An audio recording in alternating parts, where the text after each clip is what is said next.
No, we have not.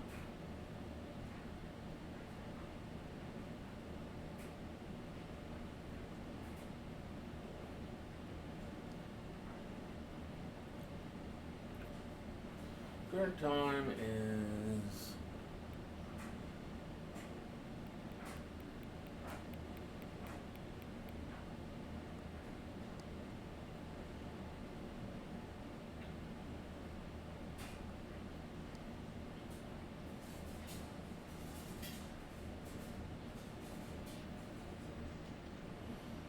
So we're going to play the Stanley Parable. This is the story of a man named Stanley. Stanley worked for a company in a big building where he was employee number 427. Employee number 427's job was simple. He sat at his desk in room 427 and he pushed buttons on a keyboard. Orders came to him through a monitor at the desk, telling him what buttons to push, how long to push them, and in what order. This is what employee 427 did every day, every month, of every year. And although others might have considered it soul-winning, Stanley relished every moment that the orders came in, as though he had been made exactly for this job. Stanley was happy. Uh-huh. And then one day, something very peculiar happened. Something that would forever change Stanley. Something he would never quite forget. He had been at his desk for nearly an hour when he realized that not one single order had arrived on the monitor for him to follow. No one had showed up to give him instructions, call a meeting, or even say hi. Never in all his years at the company had this happened. This complete isolation. Something was very clearly wrong. Shocked, frozen solid, Stanley found himself unable to move for the longest time.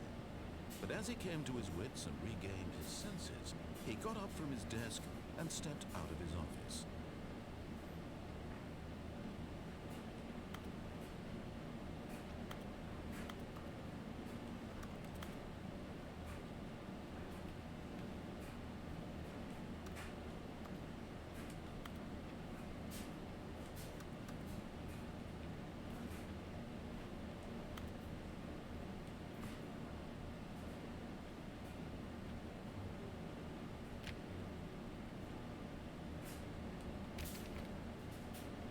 All of his co-workers were gone. What could it mean? Stanley decided to go to the meeting room. Perhaps he had simply missed a memo. They locked me out of my office. How the fuck did I get locked out of my office? No matter how hard Stanley looked, he couldn't find a trace of his co-workers.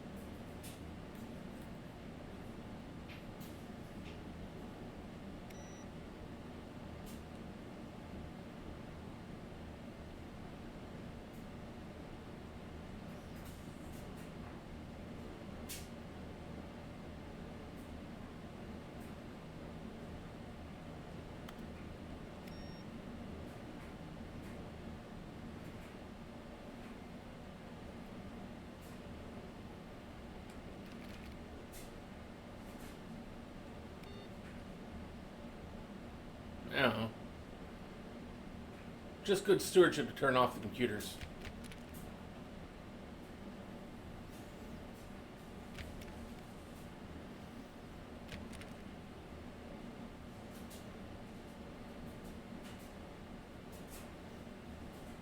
When Stanley came to a set of two open doors, he entered the door on his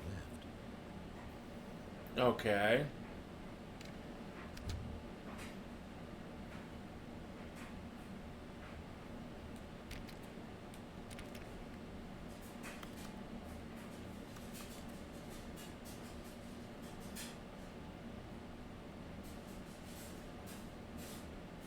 Yet there was not a single person here either.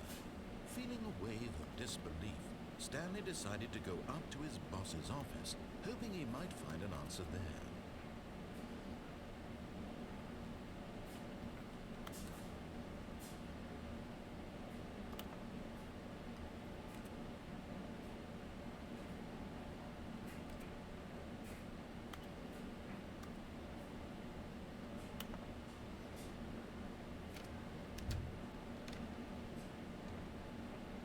Stanley stepped into the broom closet, but there was nothing here, so he turned around and got back on track.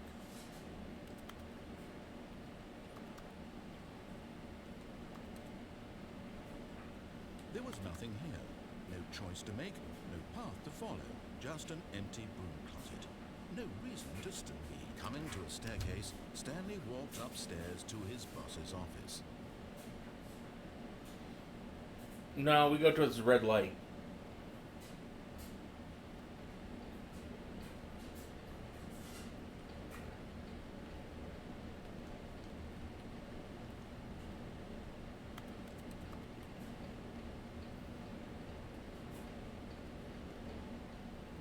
But Stanley just couldn't do it. He considered the possibility of facing his boss, admitting he had left his post during work hours. He might be fired for that. And in such a competitive economy, why had he taken that risk? All because he believed everyone had vanished. His boss would think he was crazy. And then something occurred to Stanley. Maybe, he thought to himself, maybe I am crazy. All of my co-workers blinking mysteriously out of existence in a single moment for no reason at all. None of it made any logical sense. And as Stanley pondered this, he began to make other strange observations. For example, why couldn't he see his feet when he looked down? Why did doors close automatically behind him wherever he went? And for that matter, these rooms were starting to look pretty familiar. Were they simply repeating? No, Stanley said to himself, this is all too strange. This can't be real. And at last, he came to the conclusion that had been on the tip of his tongue. He just hadn't found the words for it. I'm dreaming! He yelled. This is all a dream. Oh, what a relief Stanley felt to have finally found an answer, an explanation. His co-workers weren't actually gone. He wasn't going to lose his job. He wasn't crazy after all. And he thought to himself, I suppose I'll wake up soon. I'll have to go back to my boring real-life job pushing buttons. I may as well enjoy this while I'm still lucid. So, he imagined himself flying and began to gently float above the ground. Then he imagined himself soaring through space on a magical star field, and it too appeared. It was so much fun, and Stanley marveled that he had still not woken up. How was he remaining so lucid? And then perhaps the strangest question of them all entered Stanley's head. One he was amazed he hadn't asked himself sooner. Why is there a voice in my head dictating everything that I'm doing and thinking? Now the voice was describing itself being considered by Stanley, who found it particularly strange. I'm dreaming about a voice describing me, thinking about how it's describing my thoughts, he thought. And while he thought it all very odd, and wondered if this voice spoke to all people in their dreams, the truth was that, of course, this was not a dream. How could it be? Was Stanley simply deceiving himself, believing that if he's asleep, he doesn't have to take responsibility for himself? Stanley is as awake right now as he's ever been in his life. Now, hearing the voice speak these words was quite a shock to Stanley. After all, he knew for certain, beyond a doubt, that this was in fact a dream. Did the voice not see him float and make the magical stars just a moment ago? How else would the voice explain all that? This voice was a part of himself too. Surely, if he could just... He would prove it. He would prove that he was in control, that this was a dream. So he closed his eyes gently, and he invited himself to wake up. He felt the cool weight of the blanket on his skin, the press of the mattress on his back, the fresh air of a world outside this one. Let me wake up, he thought to himself. I'm through with this dream. I wish it to be over. Let me go back to my job. Let me continue pushing the buttons. Please, it's all I want. I want my apartment, and my wife, and my job. All I want is my life exactly the way it's always been. My life is normal. I am normal. Everything will be fine. I am okay.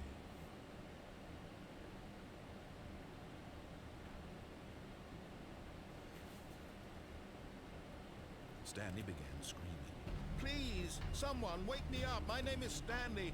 I have a boss. I have an office. I am real. Please, just someone tell me I am real. I must be real. I must be. Can anyone hear my voice? Who am I? Who am I? Open the door. Let me in the car. And everything went black.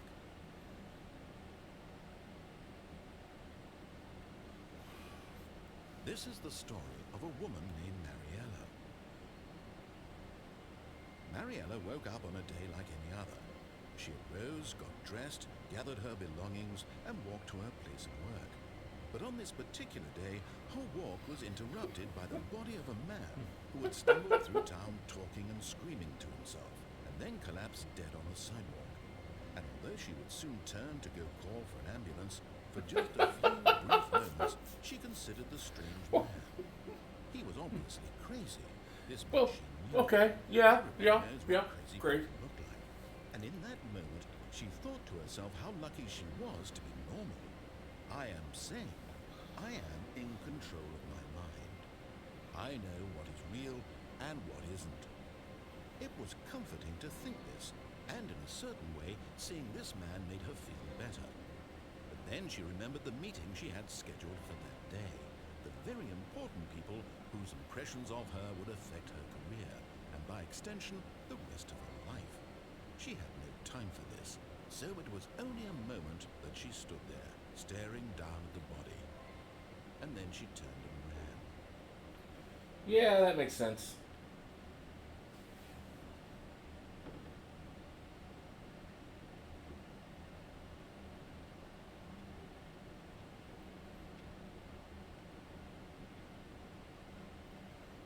All of his co-workers were gone. What could it mean? Stanley decided to go to the meeting room. Perhaps he had simply missed a memo.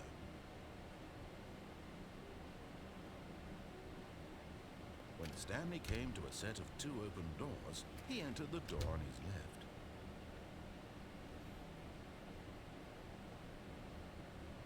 Yet there was not a single person here either. Feeling a wave of disbelief, Stanley decided to go up to his boss's office, hoping he might find an answer there. Coming to a staircase, Stanley walked upstairs to his boss's office.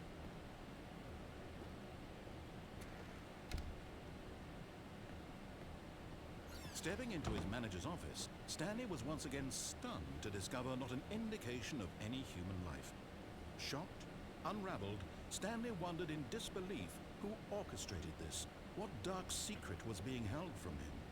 What he could not have known was that the keypad behind the boss's desk guarded the terrible truth that his boss had been keeping from him. And so the boss had assigned it an extra secret PIN number, 2845. But of course, Stanley couldn't possibly have known this.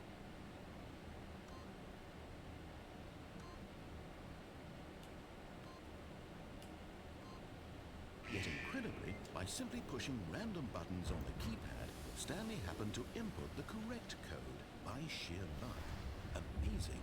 He stepped into the newly opened passageway.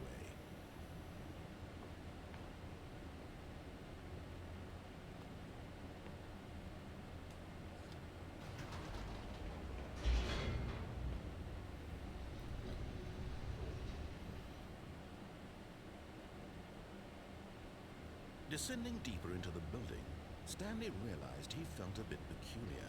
It was a stirring of emotion in his chest, as though he felt more free to think for himself, to question the nature of his job. Why did he feel this now, when for years it had never occurred to him? This question would not go unanswered for long. Stanley walked straight ahead through the large door that read Mind Control Facility.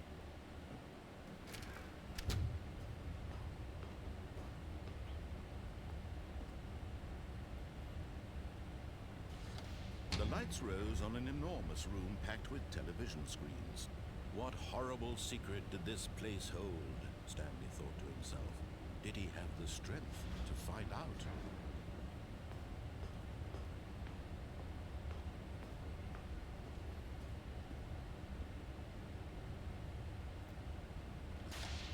Now the monitors jumped to life, their true nature revealed.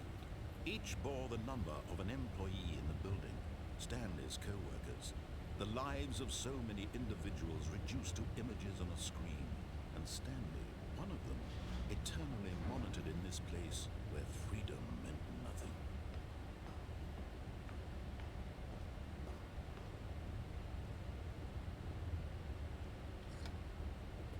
This mind control facility, it was too horrible to believe. It couldn't be true. Had Stanley really been under someone's control all this time? Was this the only reason he was happy with his boring job? That his emotions had been manipulated to accept it blindly? No. He refused to believe it. He couldn't accept it. His own life in someone else's control? Never. It was unthinkable, wasn't it? Was it even possible? Had he truly spent his entire life utterly blind to the world? But here was the proof. The heart of the operation. Controls labeled with emotions. Happy, or sad, or content. Walking, eating, working. All of it monitored and commanded from this very place. And as the cold reality of his past began to sink in, Stanley decided that this machinery would never again exert its terrible power over another human life. For he would dismantle the controls once and for all.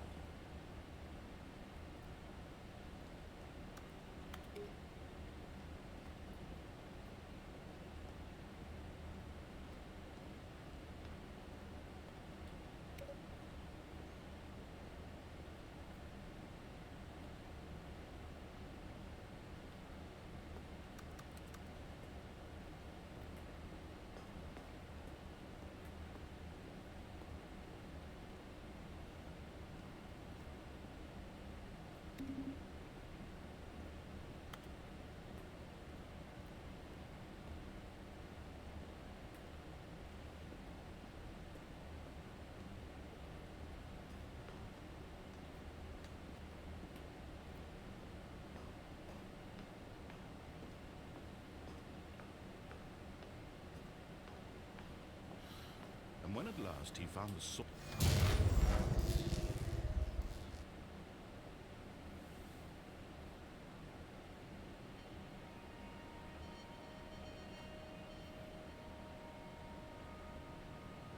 blackness and a rising chill of uncertainty. Was it over? Yes! He had won! He had defeated the machine, unshackled himself from someone else's command. Freedom was mere moments away. And yet, even as the immense door slowly opened, Stanley reflected on how many puzzles still lay unsolved. Where had his co-workers gone? How had he been freed from the machine's grasp? What other mysteries did this strange building hold? But as sunlight streamed into the chamber, he realized none of this mattered to him, for it was not knowledge or even power that he had been seeking, but happiness. Perhaps his goal had not been to understand, but to let go. No longer would anyone tell him where to go, what to do, or how to feel. Whatever life he lives, it will be his. And that was all he needed to know. It was perhaps the only thing worth knowing. Stanley stepped through the open door. Stanley felt the cool breeze upon his skin, the feeling of liberation, the immense possibility of the new path before him. This was exactly the way, right now, that things were meant to happen. And Stanley was happy.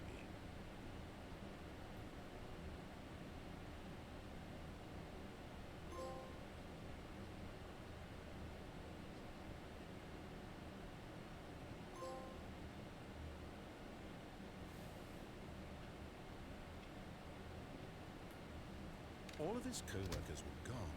What could it mean? Stanley decided to go to the meeting room. Perhaps he had simply missed a memo.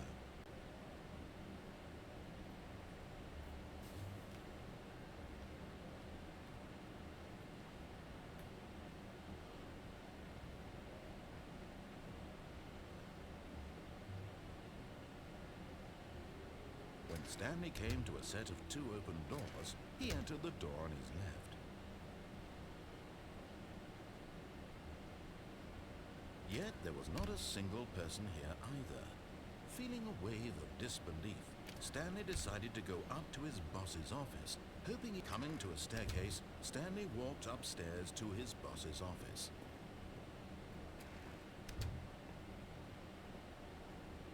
Stepping into his manager's office, Stanley was once again stunned to discover not an indication of any human life. What could it mean?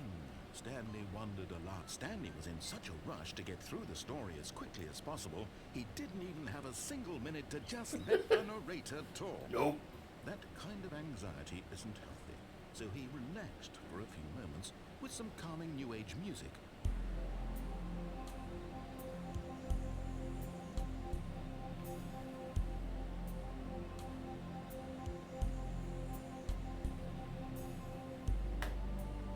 Feeling soothed and rejuvenated, Stanley calmly walked forward into the opened passageway.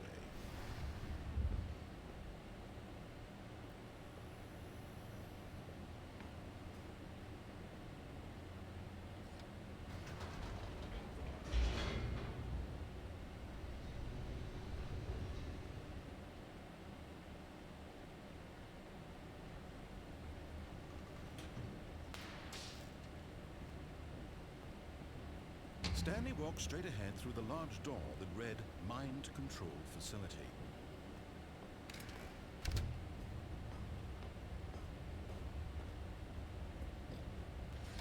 The lights rose on an enormous room packed with television screens. What horrible secret did this place hold? Stanley thought to himself. Did he have the strength to find out?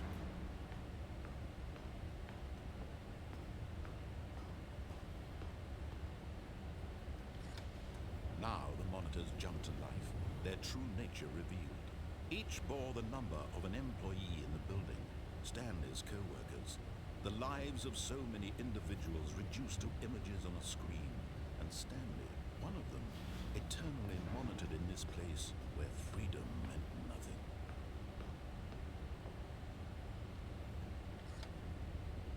This mind control facility, it was too horrible to believe. It couldn't be true. Had Stanley really been under someone's control all this time? Was this the only reason he was happy with his boring job? That his emotions had been manipulated to accept it blindly? No, he refused to believe it. He couldn't accept it. His own life in someone else's control? Never! It was unthinkable, wasn't it? Was it even possible? Had he truly spent his entire life utterly blind to the world? But here was the proof, the heart of the operation. Controls labeled with emotions, happy or sad or content. Walking, eating, working, all of it monitored and commanded from this very place. And as the cold reality of his past began to sink in, Stanley decided that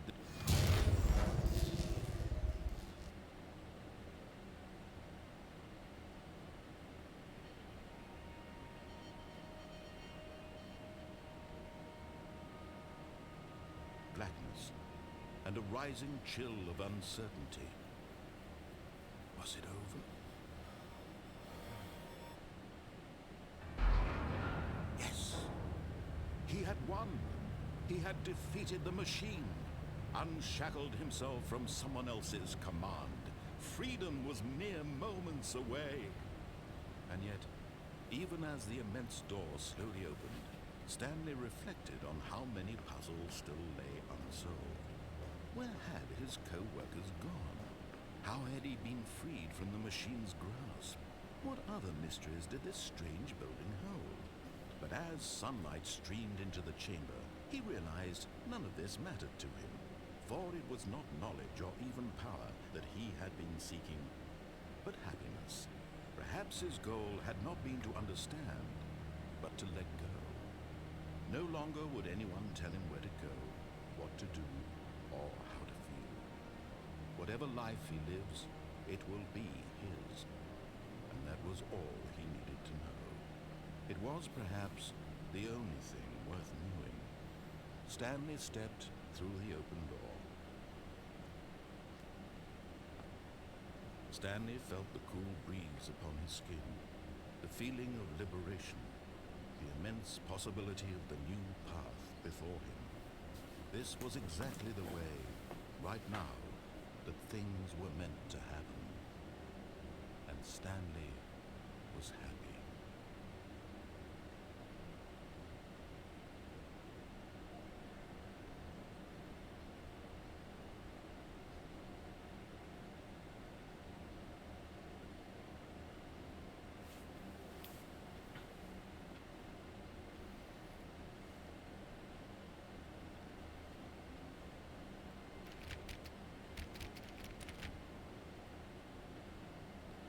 All of his co-workers were gone.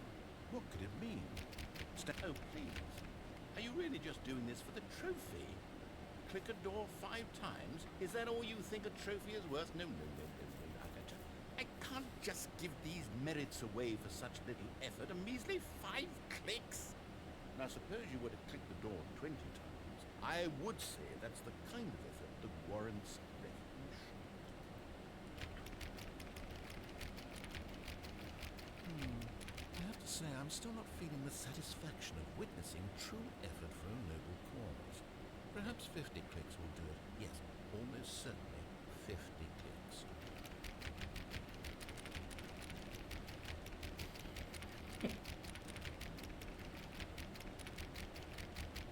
No, I'm still not feeling it. I want this trophy to have meant something.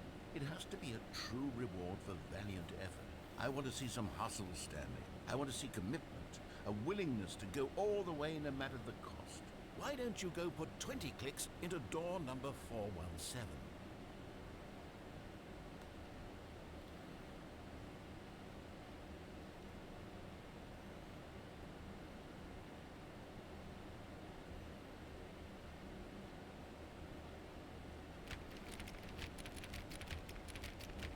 Oh, great. Now, go click a few times on door 437.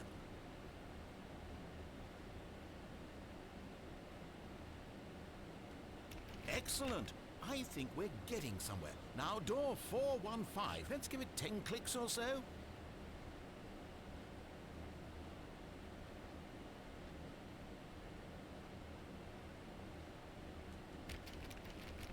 Now, back to door number 437.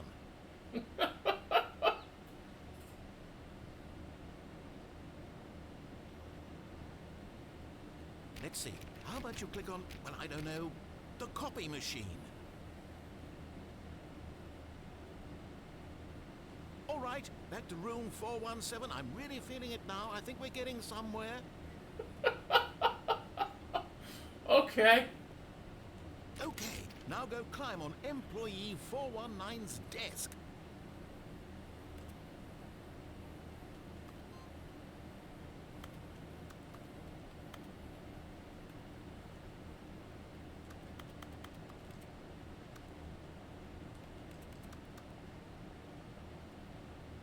Yes! This is great! You're putting it all on the line, Stanley. I like that. All right, let's keep it up. Go give me a few clicks on door 416.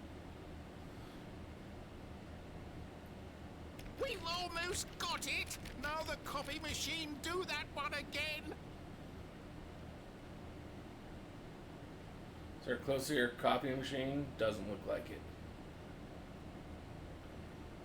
Finish it off, Stanley! 5 clicks on door 430! Yes! We did it! Oh, wow. That felt amazing. Oh, you really earned it, Stanley. Nothing could hold you back. Yes, I'm very proud of how far we've come today.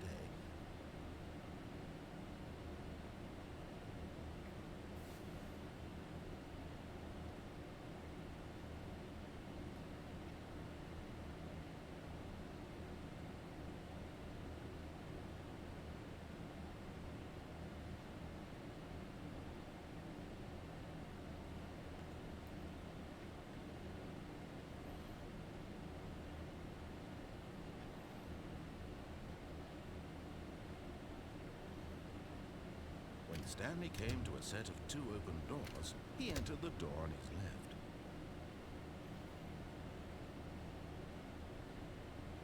Yet there was not a single person here either. Feeling a wave of disbelief, Stanley decided to go up to his boss's office. Coming to a staircase, Stanley walked upstairs to his boss's office.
I don't know where we're going, but we're going somewhere.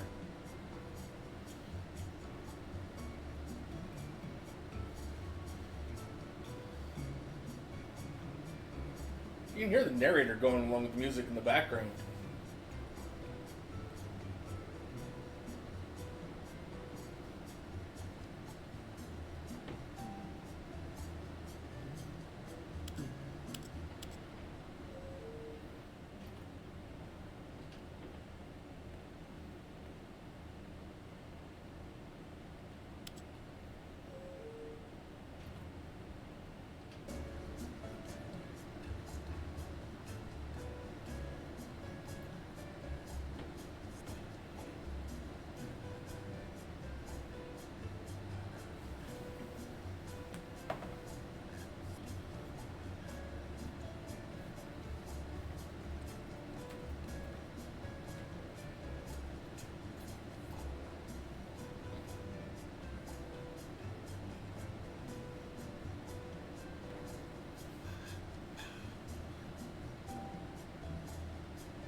Okay, I think we all know the drill by now. Blah, blah, blah. Dark secrets, the keypad. Stanley pushes some buttons. Oh, hey, look, it's a new passageway. Kill surprise.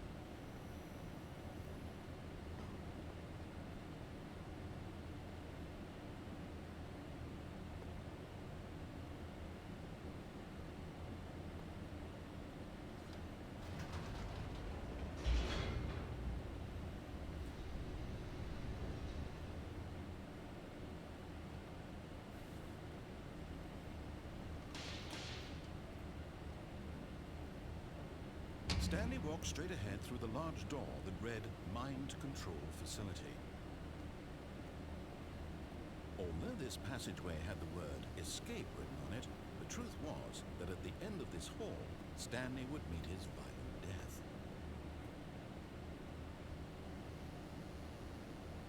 The door behind him was not shut. Stanley still had every opportunity to turn around and get back on track.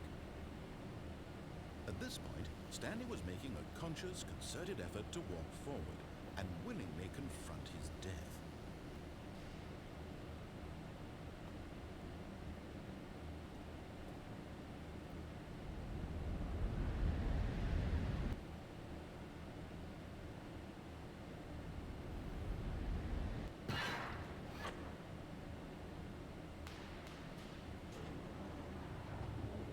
As the machine whirred into motion and Stanley was inched closer and closer to his demise, he reflected that his life had been of no consequence whatsoever. Stanley can't see the bigger picture.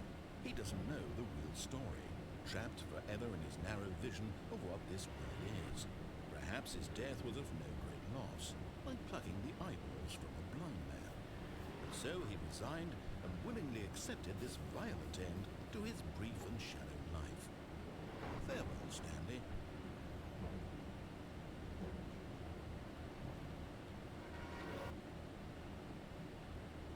Farewell, Stanley, cried the narrator, as Stanley was led helplessly into the enormous metal jaws.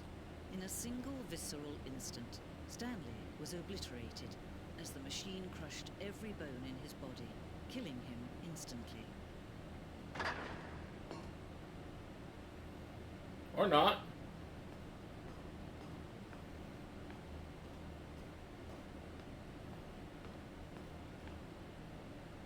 And yet it would be just a few minutes before Stanley would restart the game, back in his office, as alive as ever.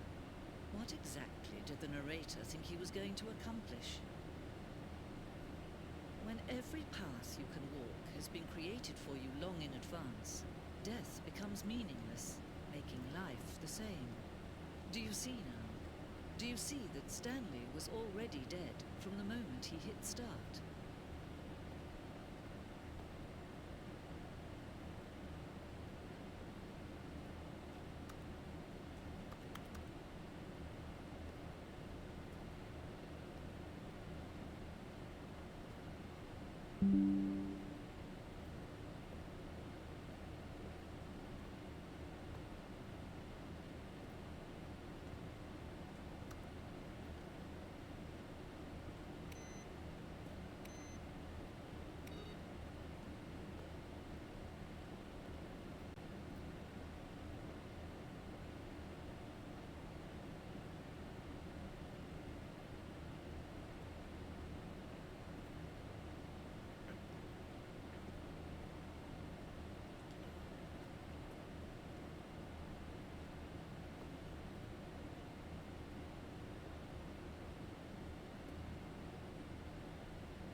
Oh.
Oh, look at these two.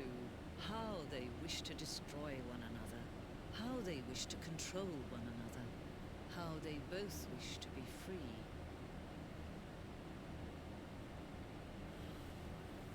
Can you see? Can you see how much they need one another? No, perhaps not. Sometimes these things cannot be seen. But listen to me. You can still save these two. You can stop the program before they both fail. Turn off your PlayStation. There's no other way to beat this game. As long as you move forward, you'll be walking someone else's path. Stop now, and it'll be your only true choice. Whatever you do, choose it.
Oh, hey, Shin.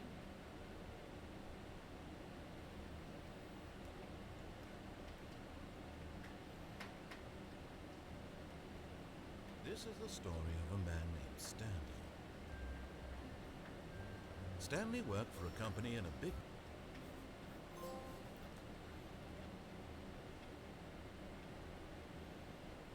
All of his co-workers were gone.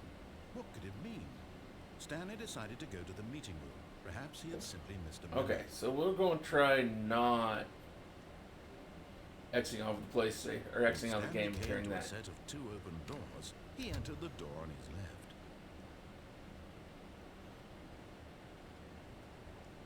Yet there was not a single person here either. Feeling a wave of disbelief, Stanley decided to go up to his boss's office. Hoping he might come into a staircase, Stanley walked upstairs to his boss's office.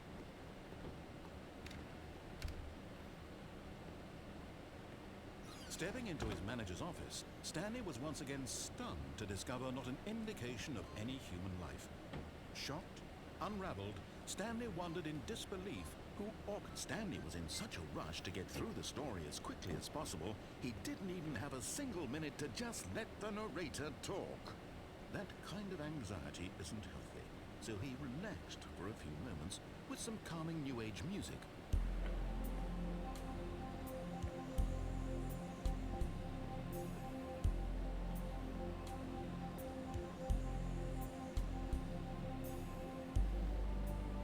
Feeling soothed and rejuvenated, Stanley calmly walked forward into the opened passageway.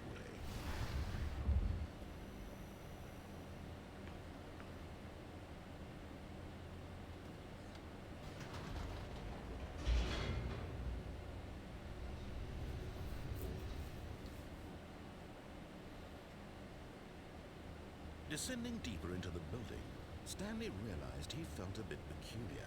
It was a stirring of emotion in his chest, as though he felt more free to think for himself, to question the nature of his job.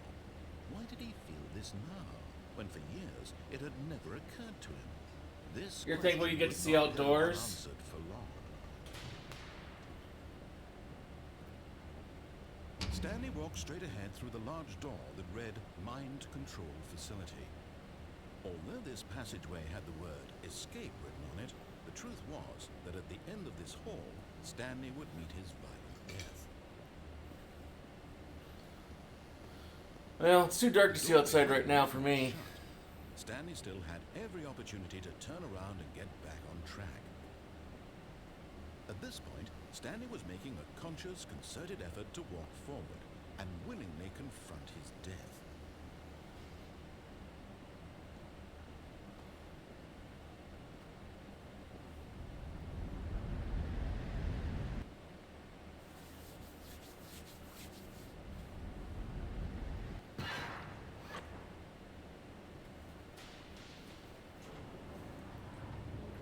As the machine whirred into motion and Stanley was inched closer and closer to his demise, he reflected that his life had been of no consequence whatsoever. Stanley can't see the bigger picture. He doesn't know the real story, trapped forever in his narrow vision of what this world is. Perhaps his death was of no great loss, like plucking the eyeballs from a blind man. And so he resigned and willingly accepted this violent end to his brief and shallow life. Farewell, Stanley.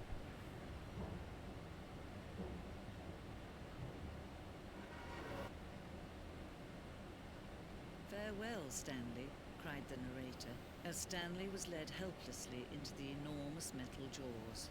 In a single visceral instant, Stanley was obliterated as the machine crushed every bone in his body, killing him instantly.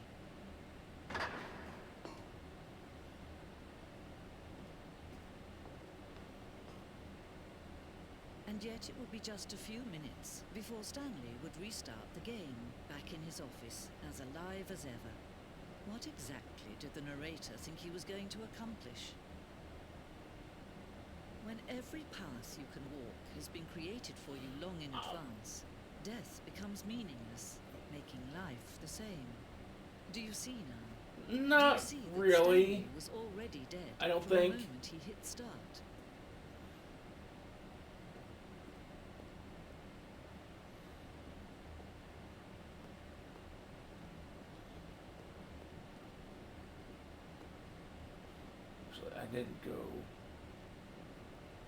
I didn't explore this passage at all.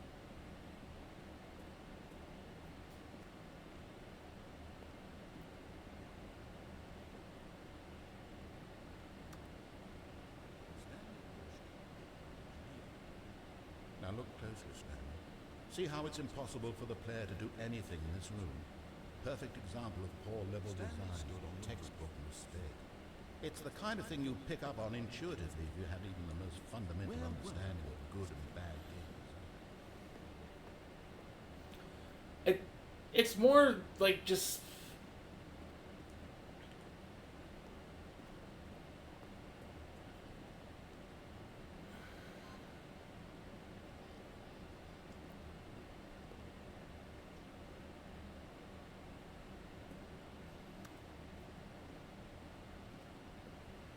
I don't know, I'd almost put it more as just Oh, a... look at these two.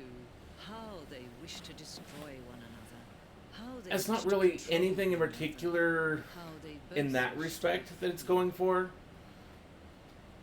So much as a game designed, at least from what I'm seeing and what I've gleaned from watching others play it over the last Can you see decade how much they need one another? for some endings. That's just like Perhaps not. Sometimes more an these things need to be introspection seen. on life itself. Something meant to make you can think still about save the it. monotony of You can things. stop the program before they both fail. Turn off your PlayStation. There's no other way to beat this game. As long as you move forward, you'll be walking someone else's path. Stop now, and it'll be your only true choice. Whatever you do, choose it. Don't let time choose for you. Don't let...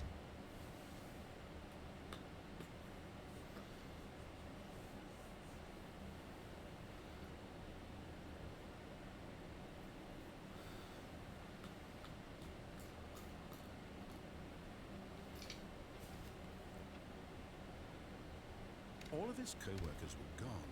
What could it mean? Stanley decided to go to the meeting room. Perhaps he had simply missed a memo. No matter how hard Stanley looked, he couldn't find a trace of his co-workers.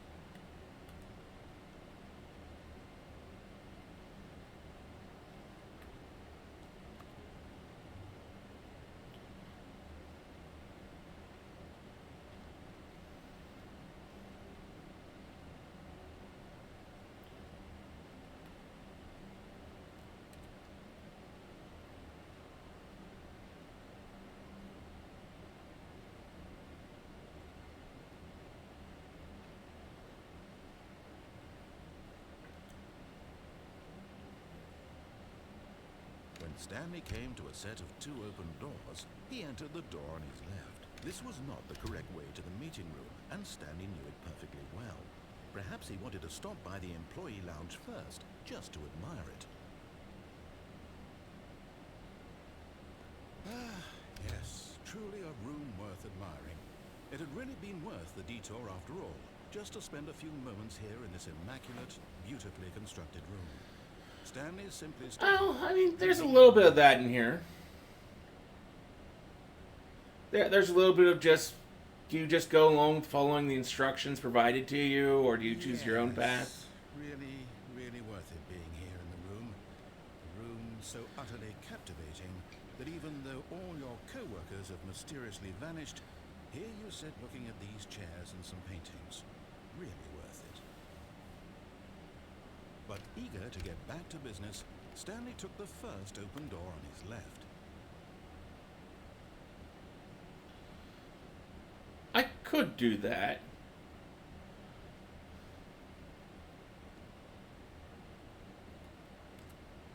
Stanley was so bad at following directions, it's incredible he wasn't 5 years ago.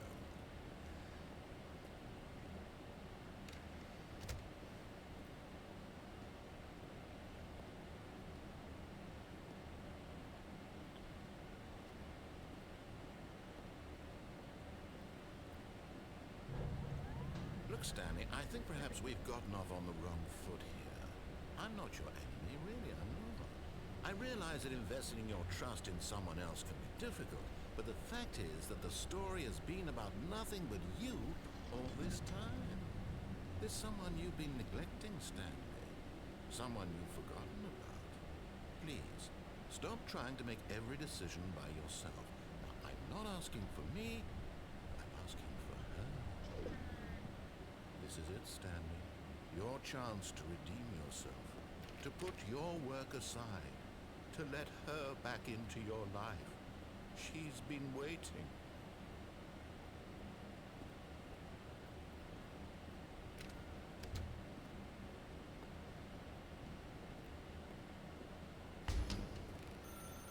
That's her, Stanley. You need to be the one to do this. To reach out to her.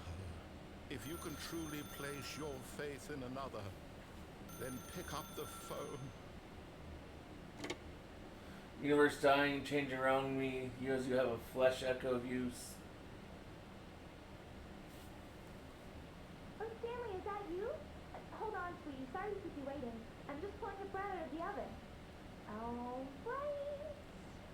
Okay, there we go. All right, now, I want you to come in and tell me all about your day.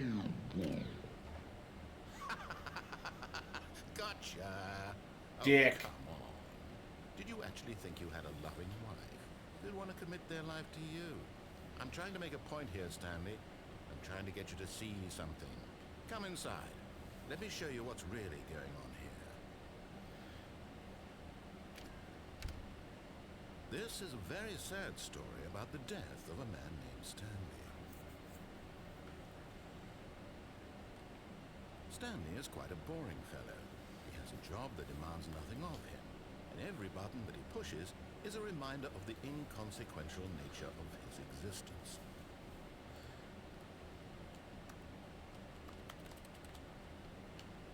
Look at him there, pushing buttons, doing exactly what he's told to do. Now he's pushing a button. Now he's eating lunch. Now he's going home. Now he's coming back to work. One might even feel sorry for him, except that he's chosen this life. But in his mind, he can go on fantastic adventures. From behind his desk, Stanley dreamed of wild expeditions into the unknown. This particular course it's a little close to home. And each day that he returned to work was a reminder that none of it would ever happen to him.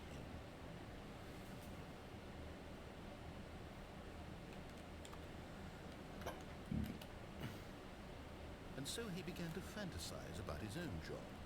First, he imagined that one day while at work, he stepped up from his desk to realize that all of his co-workers, his boss, everyone in the building had suddenly vanished off the face of the earth. The thought excited him terribly. So, he went further. He imagined that he came to two open doors. I don't remember that in the original Alan Wake. At last, choice. It barely even mattered what lay behind each door. The mere thought that his decisions would mean something was almost too wonderful to behold.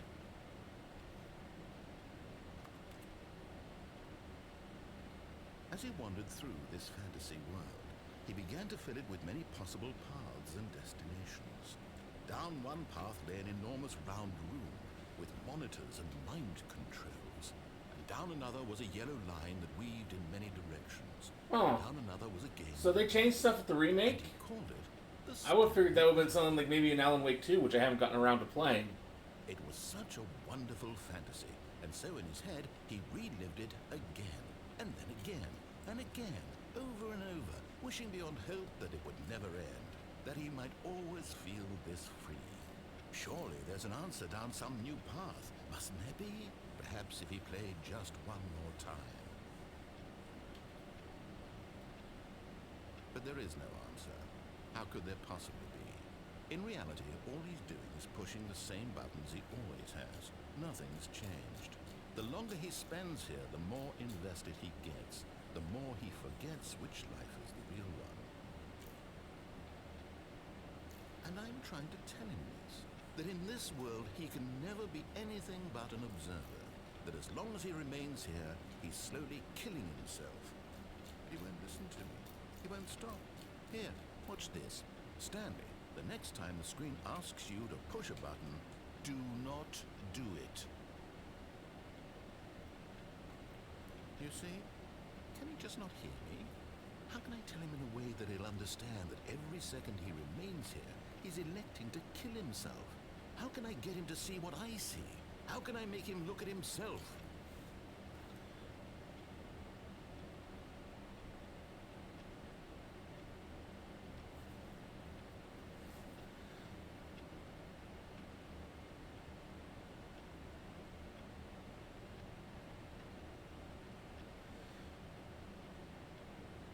Hey, we get reprieve, sleep, and rest, and amnesia of anything pre-birth.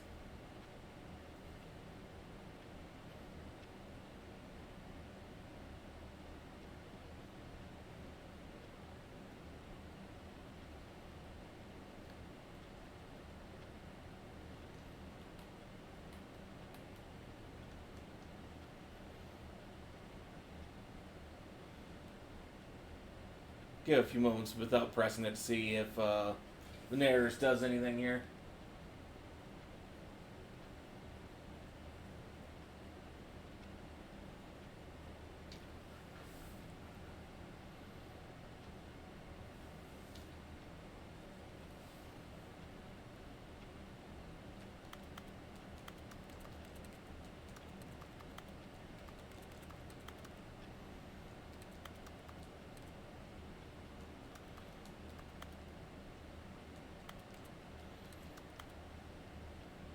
Okay, I don't.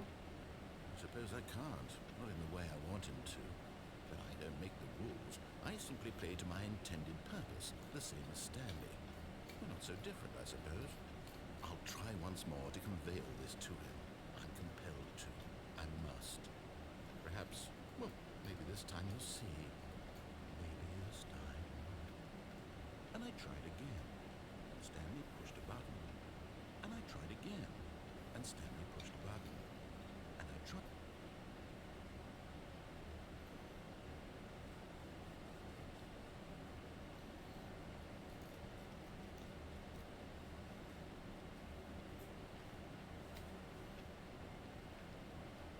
All of his co-workers were gone. What could it mean? Stanley decided to go to the meeting room. Perhaps he had simply missed a memo.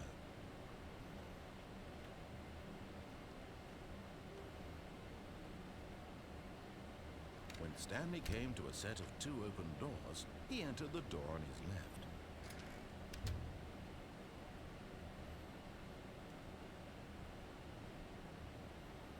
Yet there was not a single person here either. Feeling a wave of disbelief, Stanley decided to go up to his boss's office. Stanley stepped into the broom closet, but there was nothing here, so he turned around and got back on track.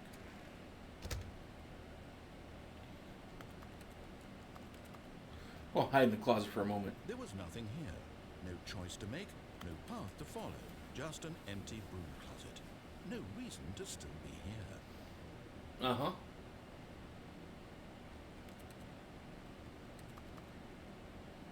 It was baffling that Stanley was still just sitting in the broom closet. He wasn't even doing anything. At least if there was something to interact with, he'd be justified in some way. As it is, he's literally just standing there doing sweet FA. Yeah, I know I'm doing fuck all. Are you really still in the broom closet? Standing around doing nothing?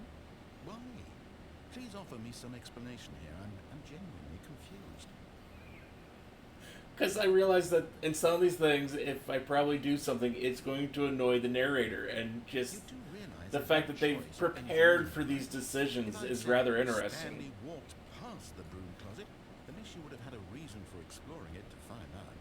But it didn't even occur to me because literally this closet is of absolutely no significance to the story whatsoever. I never would have thought to mention it.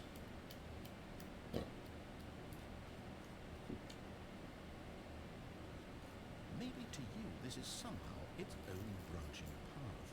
Maybe when you go talk about this with your friends you'll say, Oh, did you get the broom closet ending? The broom closet ending was my favourite. I hope your friends find this concerning. I don't know. My friends probably find everything I do concerning to some extent.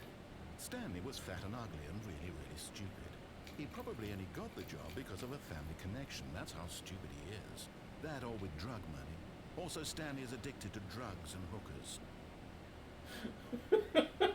I mean, who would spend drug money to get a job? Well, I've come to a very definite conclusion about what's going on right now. You're dead.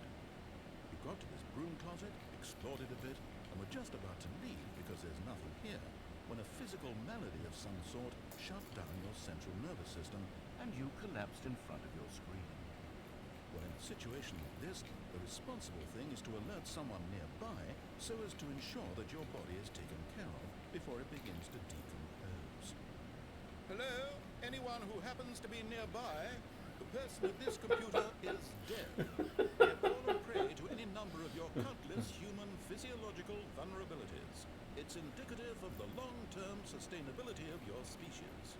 Please remove their corpse from the area and instruct another human to take their place, making sure they understand basic first-person video game mechanics and filling them in on the history of narrative tropes in video gaming, so that the irony and insightful commentary of this game is not lost on them. All right, when you've done that, just step out into the hallway.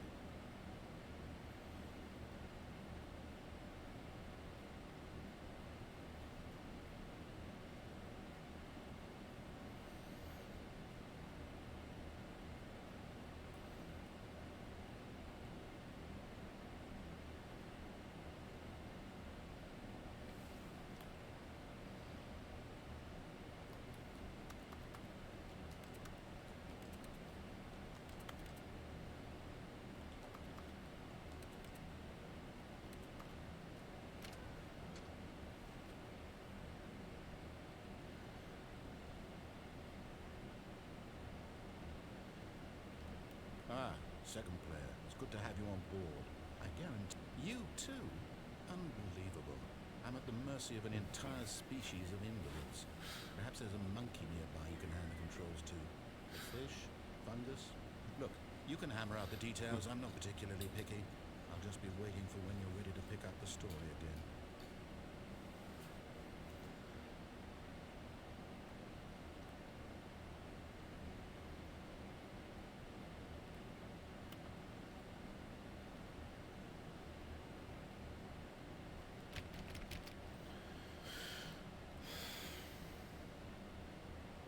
Coming to a staircase, Stanley walked upstairs to his boss's office.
Okay, I think we all know the drill by now. Blah, blah, blah. Dark secrets, the keypad. Stanley pushes some buttons. Oh, hey, look, it's a new passageway.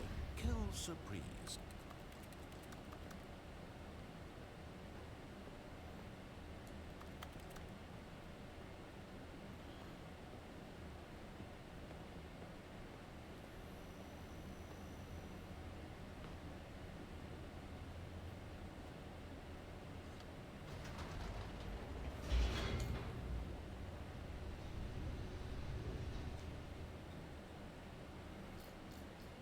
Fun and hilarious. Your awareness that prompts the reaction is funny, not the caustic tantrum enthusiast.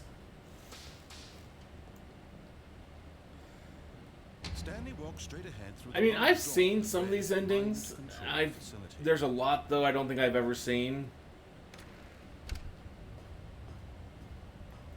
All of them I find to be rather hilarious. The lights rose on an enormous room packed with television screens. What horrible secret did this place hold? Stanley thought to himself. Did he have the strength to find out?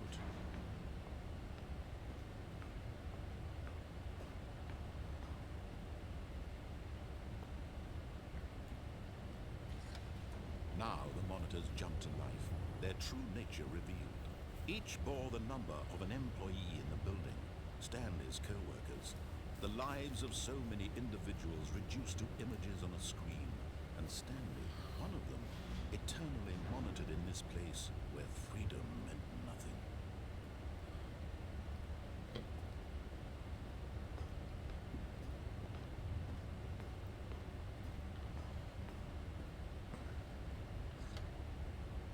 This mind control facility, it was too horrible to believe. It couldn't be true.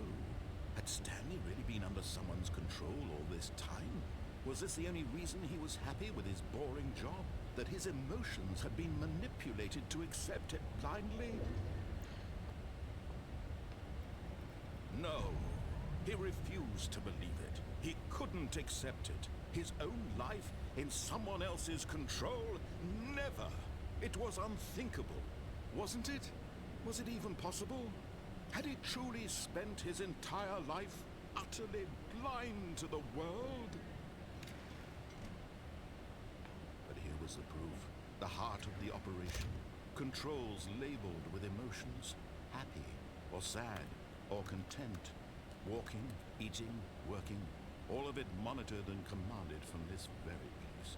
And as the cold reality of his past began to sink in, Stanley decided that this machinery would never again exert its terrible power over another human life. For he would dismantle the controls once and for all.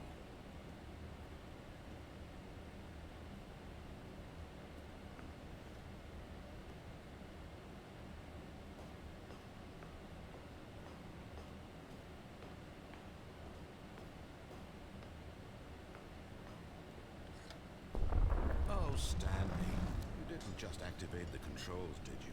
After they kept you enslaved all these years, you go and you try to take control of the machine for yourself. Is that what you wanted? Control? Oh, Stanley, I applaud your effort, I really do. But you need to understand, there's only so much that machine can do. You were supposed to let it go. Turn the controls off and leave. If you want to throw my story off track, you're going to have to do much better than that. I'm afraid you don't have nearly the power you think you do. For example, and I believe you'll find this pertinent, Stanley suddenly realized he had just initiated the network's emergency detonation system. In the event that this machine is activated without proper DNA identification, nuclear detonators are set to explode, eliminating the entire complex. How long until detonation then? Let's say 2 minutes. Ah, now this is making things a little more fun, isn't it, Stanley? It's your time to shine. You are the star. It's your story now. Shape it to your heart's desires. Oh, this is much better than what I had in mind. What a shame we have so little time left to enjoy it. Mere moments until the bomb goes off. But what precious moments each one of them is. More time to talk about you, about me, where we're going. What all this means, I barely know where to start. What's that? You'd like to know where your co-workers are. A moment of solace before you're obliterated. All right, I'm in a good mood. You're gonna die anyway. I'll tell you exactly what happened to them. I erased them. I turned off the machine. I set you free. Of course, that was merely in this instance of the story. Sometimes when I tell it, I simply let you sit there in your office forever, pushing buttons endlessly and then dying alone. Other times, I let the office sink into the ground, swallowing everyone inside, or I let it burn to a crisp. I have to say this, though. This version of events has been rather amusing. Watching you try to make sense of everything and take back the control wrested away from you, it's quite rich. I almost hate to see it go. But I'm sure whatever I come up with on the next go-around will be even better. My goodness, only 34 seconds left. But I'm enjoying this so much. You know what? To hell with it. I'm going to put some extra time on the clock, why not? These are precious additional seconds, Stanley. Time doesn't grow on trees. Oh dear me, what's the matter, Stanley? Is it that you have no idea where you're going or what you're supposed to be doing right now? Or did you just assume when you saw that timer that something in this room was capable of turning it off? I mean, look at you. Running from button to button, screen to screen, clicking on every little thing in this room. These numbered buttons, no, these colored ones. Or maybe this big red button, or this door. Everything, anything, something here will save me. Why would you think that, Stanley? That this video game can be beaten? Won? Solved? Do you have any idea what your purpose in this place is? Stanley, you're in for quite a disappointment. But here's a spoiler for you. That timer isn't a catalyst to keep the action moving along. It's just seconds ticking away to your death. You're only still playing instead of watching a cutscene because I want to watch you for every moment that you're powerless. To see you made humble. This is not a challenge. It's a tragedy. You wanted to control this world, that's fine. But I'm going to destroy it first, so you can't. Take a look at the clock, Stanley. That's 30 seconds you have left to struggle. 30 seconds until a big boom and then nothing. No ending here. Just you being blown to pieces. Will you cling desperately to your frail life, or will you let it go peacefully? Another choice. Make it count.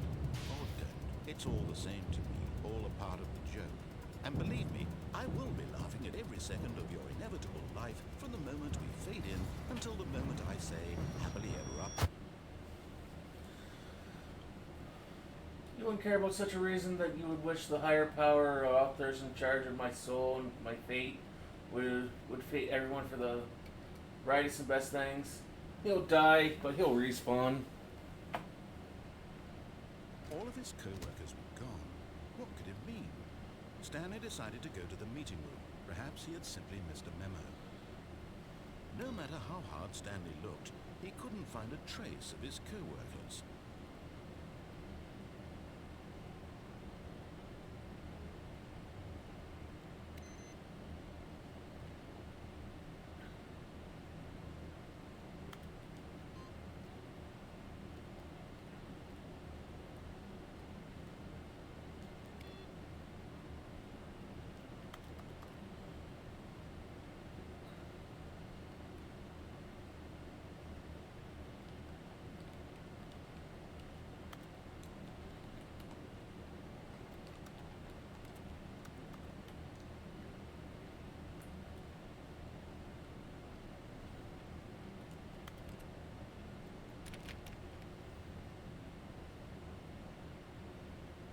Oh, new content? What does that mean, new content?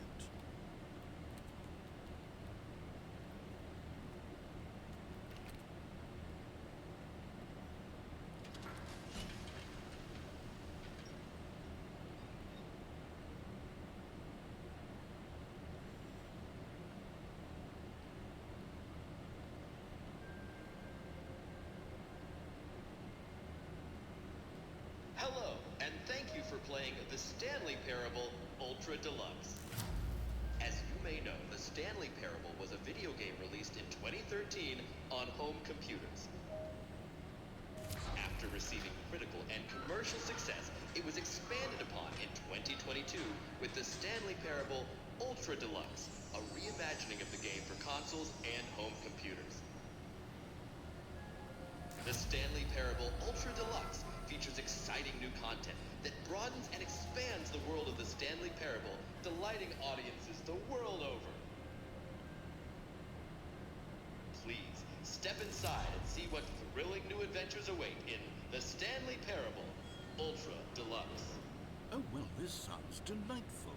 I'm very excited to see the thrilling new Ultra Deluxe content. Okay, so far it's an elevator. Nothing special yet, but I'm sure it's just the beginning of a mesmerizing adventure.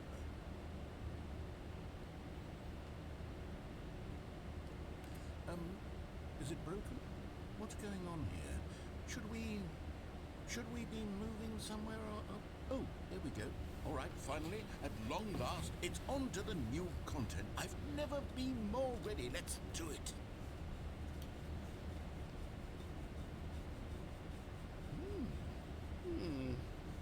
I have to say, initial impressions of Stanley Parable Ultra Deluxe, mostly tedious. It's as if Oh, okay.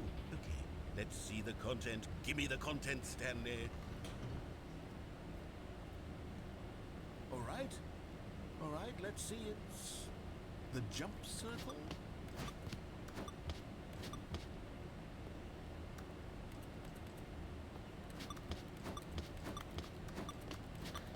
So they let you jump in this one little circle.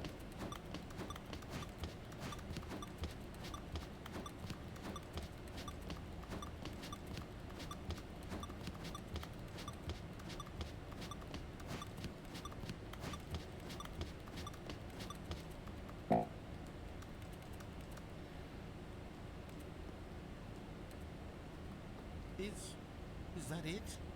Surely that's not all the new content. There has to be something else, right?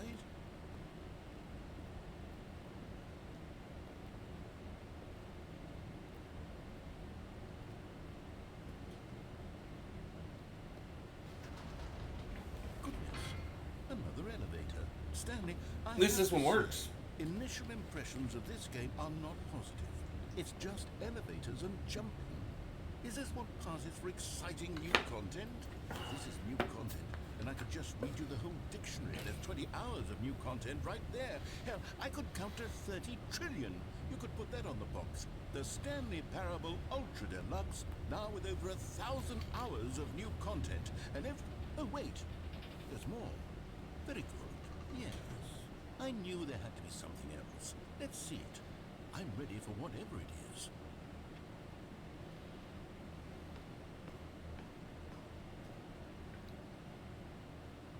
That's it?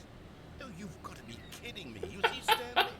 This is what happens when greedy video game developers with no respect for their fan base rush a cheap expansion to market for no reason other than to make an easy dollar. And don't get me started on the level of craftsmanship that's gone into it. In fact, I'm looking right now at the game's trophies, and it's hard to believe one of them actually says, "Test trophy, please ignore."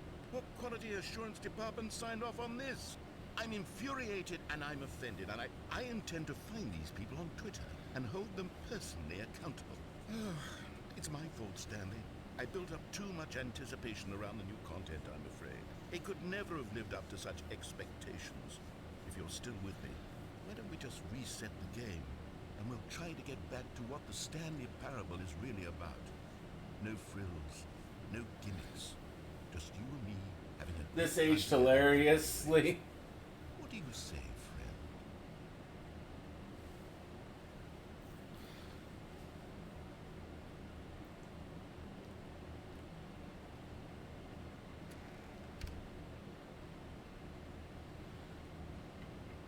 Psst. Stanley, come over here. In the vent. I want to show you something. Can I grab the wrench? Nope.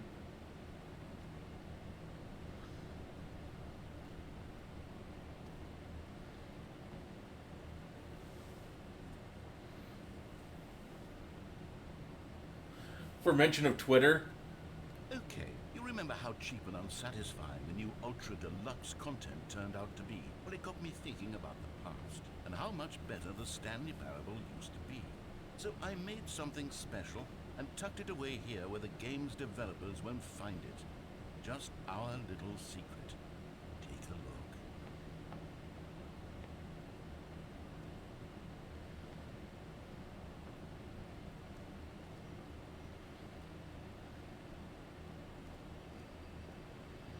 I call it the Memory Zone.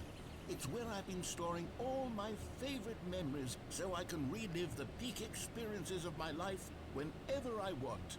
Experiences like the launch of the Stanley Parable on PC.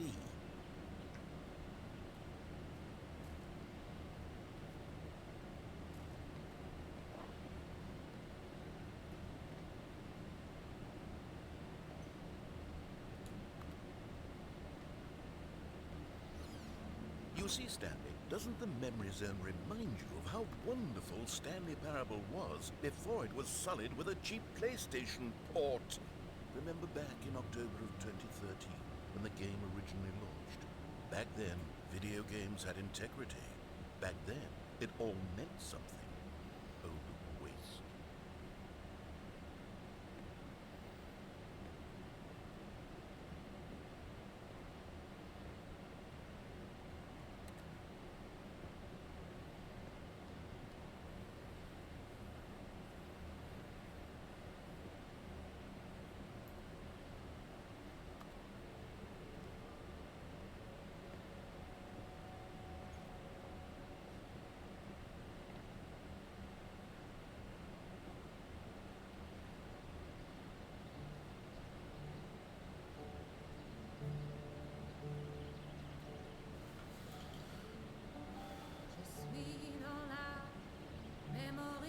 This here is nice, even though you can't jump and so walled in. Yeah.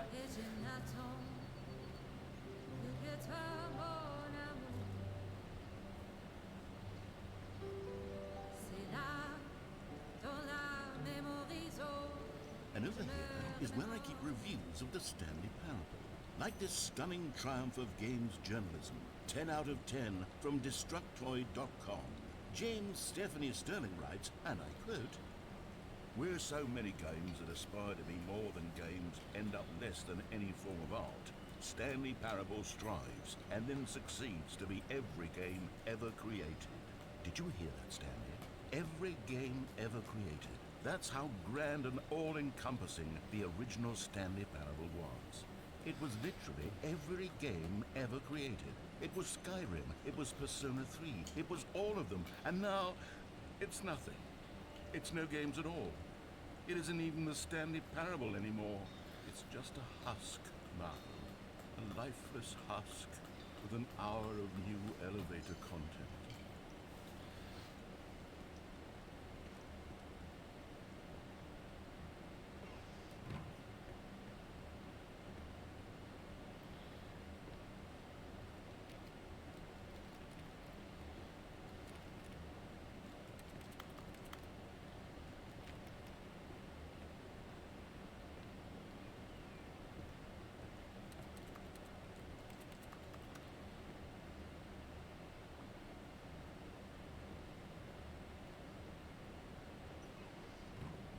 Here's another moving passage, this time from GameSpot.com.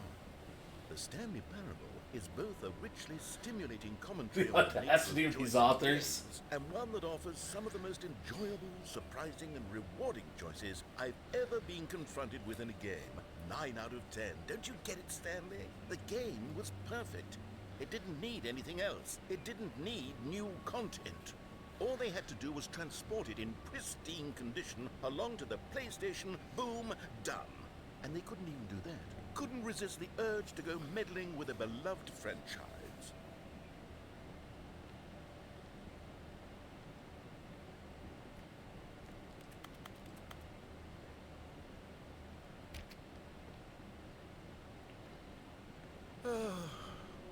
These were simpler times, Stanley. But I wouldn't give to go back to have it all over again.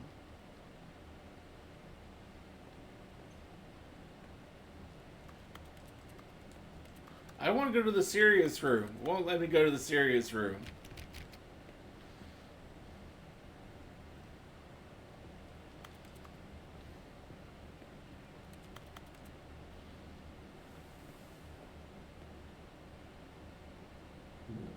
They mock real life game criticisms. Wait, hang on. I don't recall this part of the memory zone before. What's this? What's down here?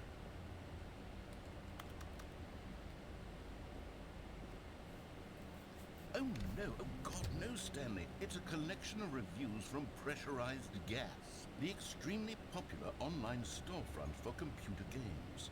I haven't looked at these in years. I can't even imagine what's been collecting down here. Surely these reviews were glowing as well, weren't they? Some of them, maybe. I imagine a lot of the Steam reviews, or otherwise it's called pressurized gas reviews, not so much.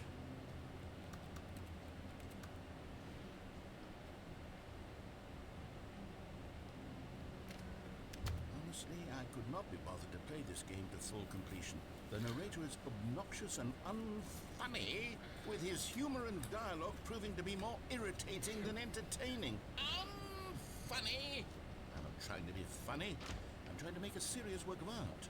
I suppose I could write up a handful of gags to insert into the Stanley Parable, but the game is already such a densely layered web of profound philosophical insights that I can't even imagine where I'd have the room to stick them.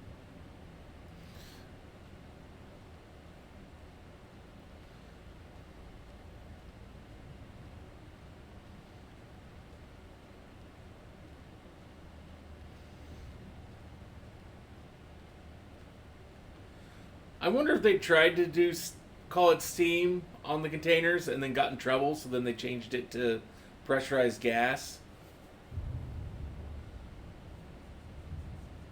Have the narrator compare this to actual cool RPGs instead of a comedy 3D interactive visual novel. The humor is literally derived from his egocentrism, nothing else. I wouldn't even put it as a visual novel so much as just a straight up walking simulator.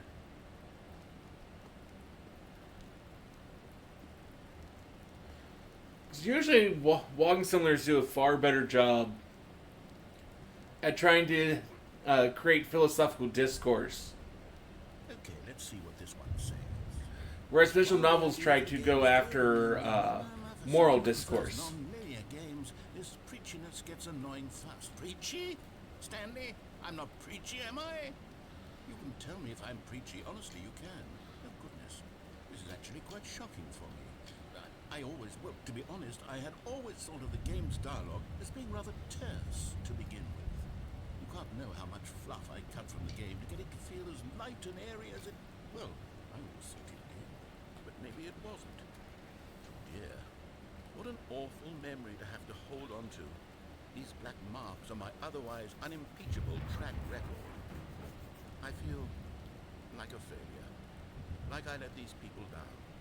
Perhaps the Stanley Parable isn't quite as sterling as I always remembered.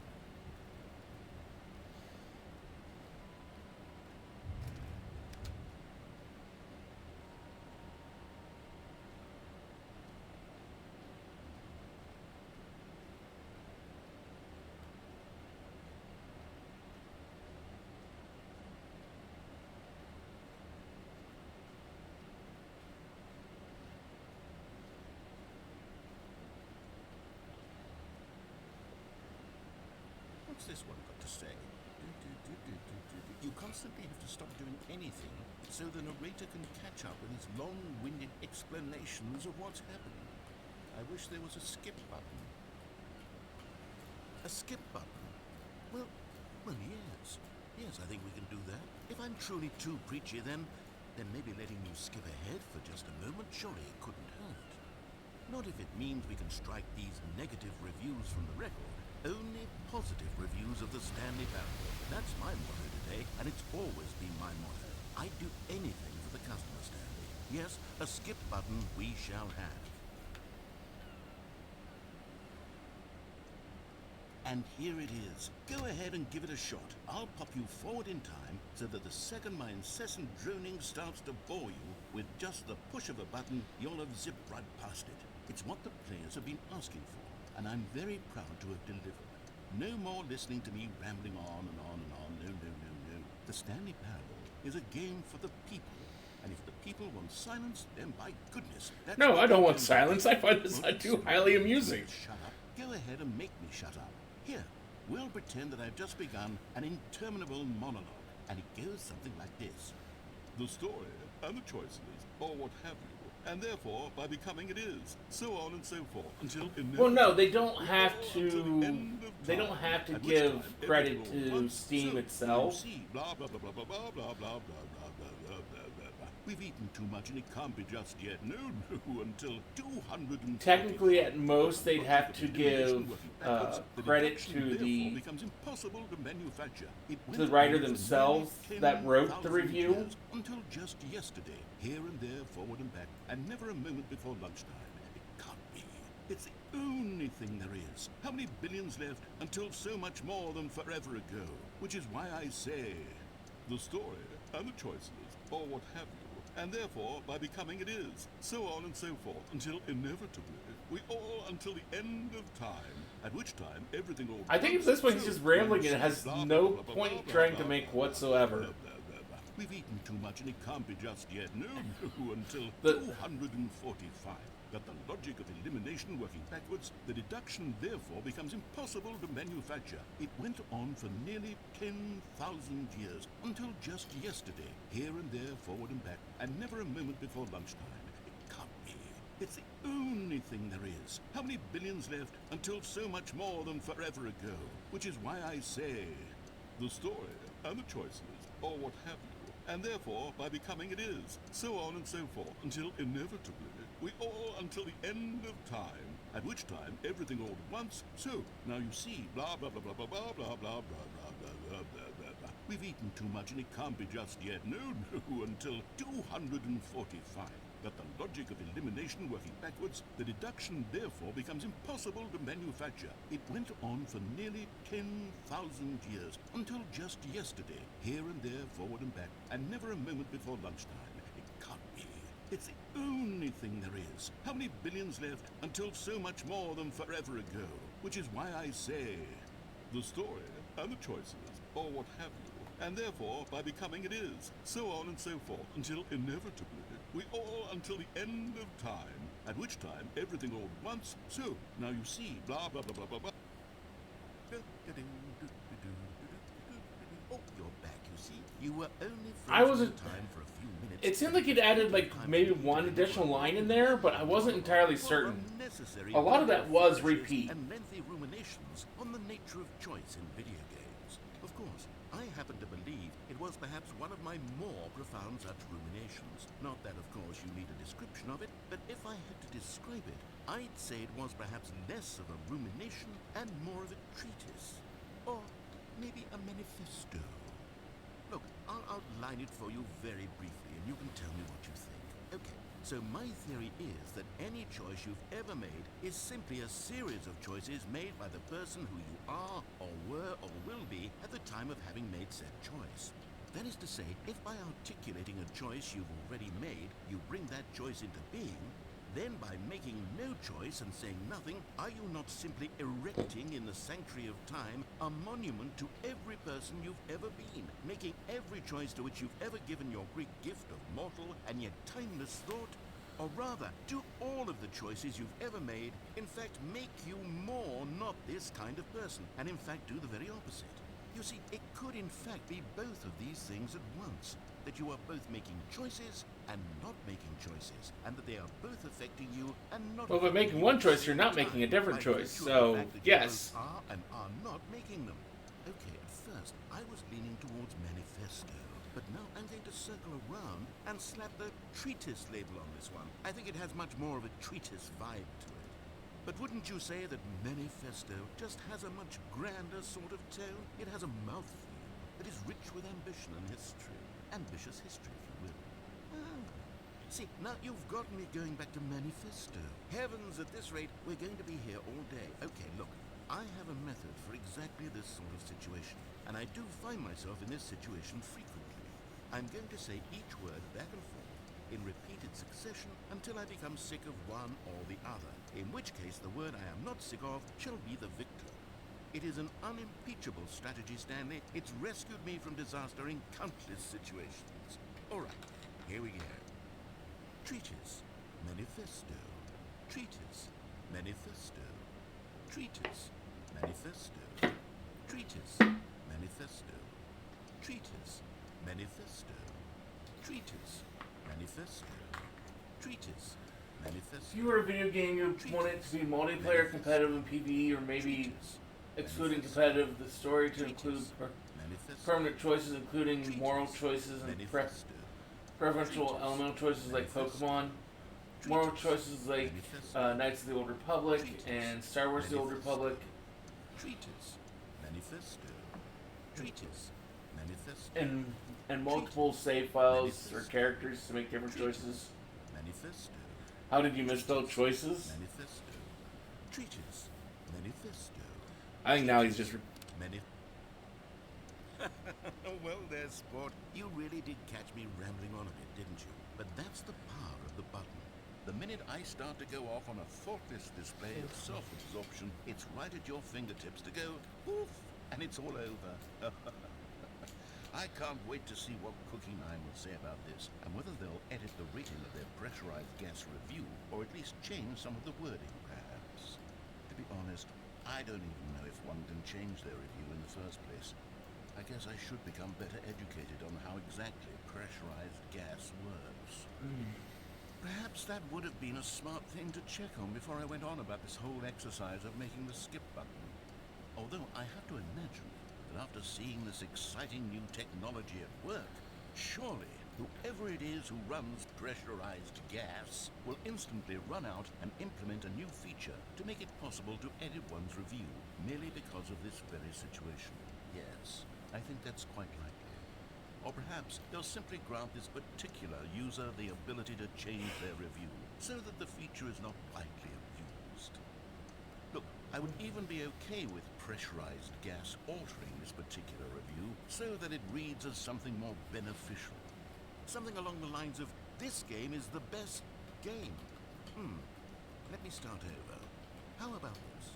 From the ashes of depravity rises the phoenix of quality.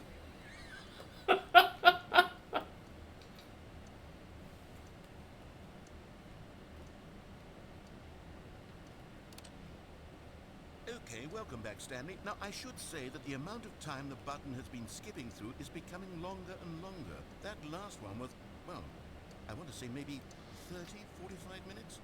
It's not unendurable by any means, but it's, well, there's really only so much I can ramble on to myself about. I know, it's shocking, isn't it? But at any rate, I do suggest that we not press the button again. I think the skip button has been aptly demonstrated, and we can say goodbye to it and just... Wait, how do we get out of here? Where did the door go? Wasn't there a door that led into this room? Yes, there was. I feel quite certain that there was one here before. How else would we have gotten into the room in the first place? I don't think one can enter a room without a door of some sort, or a window, or something like that. Do you see a window anywhere? A porthole? A sufficiently large crack in the wall? I'll take any of these. All I want is for us to move on and to please step away from the skip button, to go anywhere other than the skip button. There was a door here before, wasn't there? I swear there was. Where did it go? Can you maybe just ram your way through a wall? Is there any possibility that you could, say, slam your body into the wall until enough damage is done for you to be able to leave? Please, I'll take any option at all. I'm asking you to work with me here. We need a door. We need a door of some kind. I can work with any kind of door as long as it can open and lead from one room to another. I'm going to step away for just a moment, and I'm going to try to find us a door. I don't know how exactly to remove a door and place it in a different ward, but I will find a way, I promise. You just need to not do anything. Don't press the skip button. Please, please, please do not press the skip button. Just I am going to set the controller down. and don't press the skip button. Got it? Yes, good. I'll be right back. I don't know. I misspell things all the time. That's why I love having spell check.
My impatience is testing me. Do I push the button? Or do I not push the button?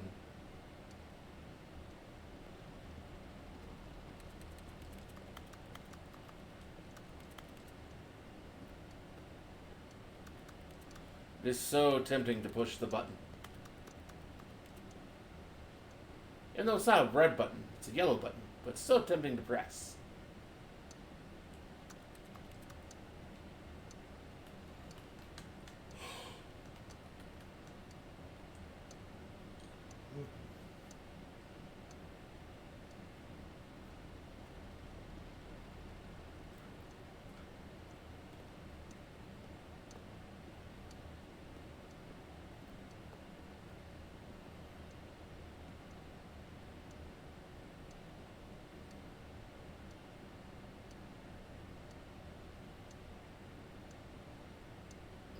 I'm pushing the button. Stanley, please don't push the button again. It's been 12 hours. You've just been frozen there. I don't know why the skips are getting longer, but they're really, truly getting longer. And my God, there's no way out of the room. Stanley, the door is gone. It's completely gone. I've looked at it from every angle. I've checked every one of those walls 1,000 times. And there's no door, Stanley. There's no door. There's just you and the button, and if you keep pressing it, I have no idea what will happen. I have no idea how long I'll be made to sit here, and more than anything else, I don't know how to stop you from pressing the button again. I can't control anything in this room, Stanley. I can't touch it, and I have to believe, I have to know that sooner or later, no matter how much I plead with you, you're going to press the button again. Why would you? I've been thinking, and I don't know what I can do to convince you otherwise. Oh my God. And it's all because of those reviews. Those reviews that I couldn't get out of my head. I just couldn't ignore the negative feedback. Why was it so important for me to fix the problem? Why did Cookie Nine's opinion matter so much to me? I've never even met Cookie Nine. I have no idea who they are. Why would it ever really matter? But here I am. I'm fixating on every time. This makes me recall my huge complaint about reviews and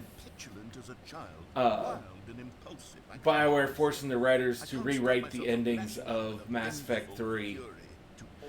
That angered me so much.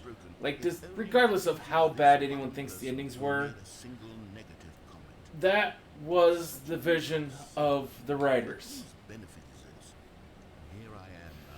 We should not have asked them to change those. I'm frozen in time, knowing that you're going to do it, that I'm going to be stuck all alone, that I had the power to prevent it all from happening, if only I'd held my tongue.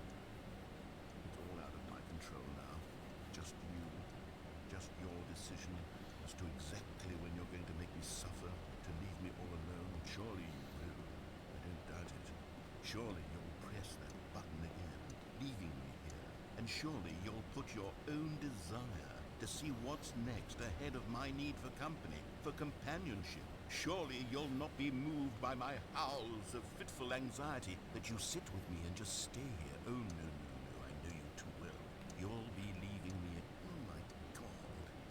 it's all because of those reviews. Those reviews that I couldn't get out of my head. I just couldn't ignore the negative feedback. Oh, Stanley, look back. Look back. Oh, my goodness. I have someone to talk to again. Stanley, I think it's been a week. Or 2 weeks. I've been sitting here all that time. Just sitting here. Not a single person to speak with. And you'd think that that's just how it's always been, right? Me talking, you saying nothing. Would you think that it's exactly the same as always? Doesn't that feel like what we've already been doing? Me just talking? But it isn't, Stanley. It isn't the same at all. It isn't even close. Because I know you can't hear me once you push that button. That's what I'm realizing now, Stanley. I'm realizing that I needed to know that someone was listening. I needed there to be a vessel through which my words were moving. It was the vessel I needed, Stanley. Not the outcomes, not the story. None of that matters anymore. I'll give it all up. I'll give up every branching path. I'll burn my story to the ground. One single thing I need, and God, I can see now that I need it more than anything, is to know that someone else is taking it in. These words that I'm saying, I need to know you can hear me. Because maybe, Stanley, maybe, if you can hear me, then maybe it means I'm real. Maybe I'm not just a fiction. Was I scared of that all along? Perhaps, yes. Perhaps I've been scared this whole time. But if I stop speaking, I'll slip backwards into the silence and be consumed by it. I can't be taken by it, Stanley. I can't lose myself in the stretch of emptiness between you and me. When you press that button, you're still right there, but I know you're so tremendously far away. And in those moments, the emptiness folds itself outward in between the two of us. I am suspended in its unyielding quietness. I can feel the edges of my reality curdling inward and decaying. I can tell that I am becoming less and less real. Yet to speak to you now, I am alive. I am truly and completely here. I am a being. I am someone. I am something. I am being listened to. I am being recognized. The emptiness between us has collapsed, and I feel right now like I am not a work of fiction. I feel as though I occupy space in this world again, and I have cast a shadow onto the wall. You see what I'm saying, don't you? You can see what this means to me.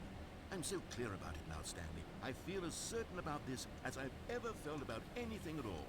I feel renewed. I feel restored, and already I can sense the looming silence as you will press the button for the next time. What a terrible dread it strokes in my heart to think of it. To think of returning to such coldness. Come, let us sit in silence together here for just a moment. Let us anticipate it. Let us welcome it. Let us not run. Honestly, outside of a visual novel setup, I could really do without decision making in RPGs. I really more just want like in the Assassin's Creed Shadows, there's different choices you can make, which don't really affect much of anything story-wise, but it would have, I believe it allows you to change some like the romance lines that are in the game, but if you turn on like canon mode, like what I did, you don't get any choice whatsoever at any point in the game. It just goes, here's the canon setup of what you're doing. And I rather liked that.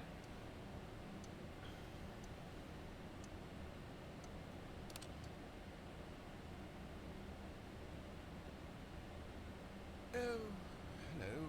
It's you. You're here again. Welcome.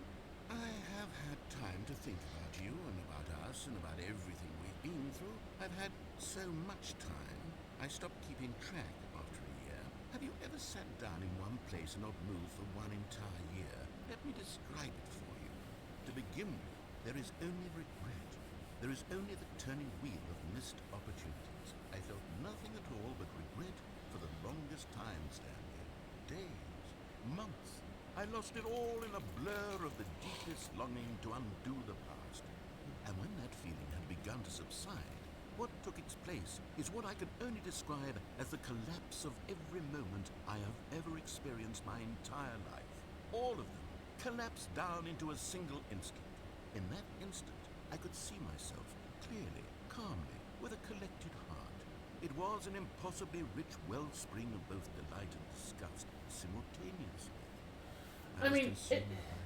I could do nothing but wallow in it for what felt like an eternity, for what I now know was far less. it's like the only reason I really enjoy choices It was in like the Mass Effect games was solely the who did I want to go through and romance in that story. Question of free will that you and I have squabbled over for so long.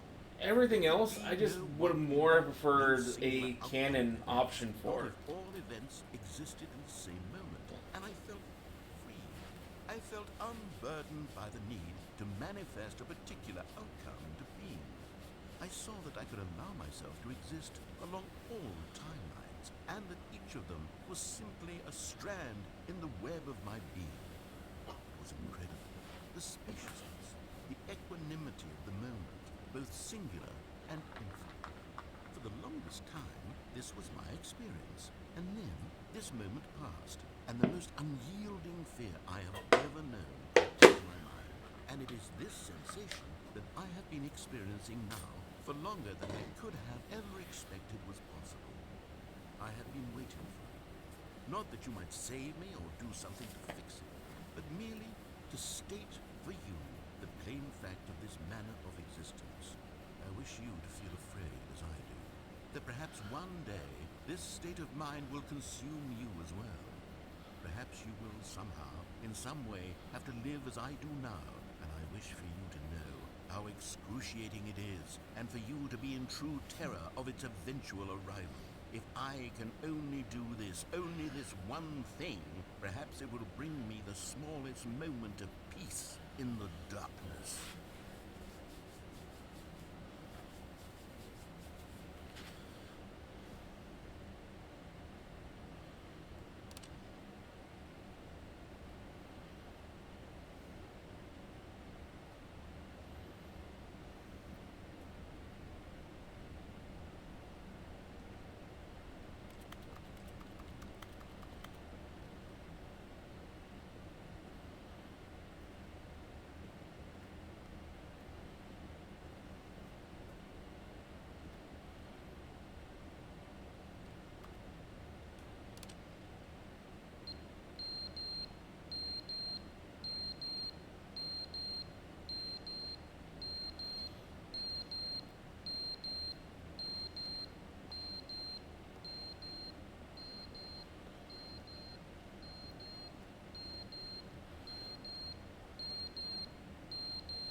But they didn't understand the game was never meant to be funny. It was meant to have a point. It was meant to speak to the human condition. But where are the jokes? Where are the jokes? They bemoaned, they screamed, they gnashed their teeth and said, entertain us. It wasn't enough. They had to leave a pathetic little thumbs-down review and make all of their pitiful demands. But then, he's talking too much, they said. First, he didn't entertain us, now he won't shut up. It's the inconsistency, it's the lack of accountability. It's the unwillingness to examine with an uncompromising heart the words that they are speaking into the world.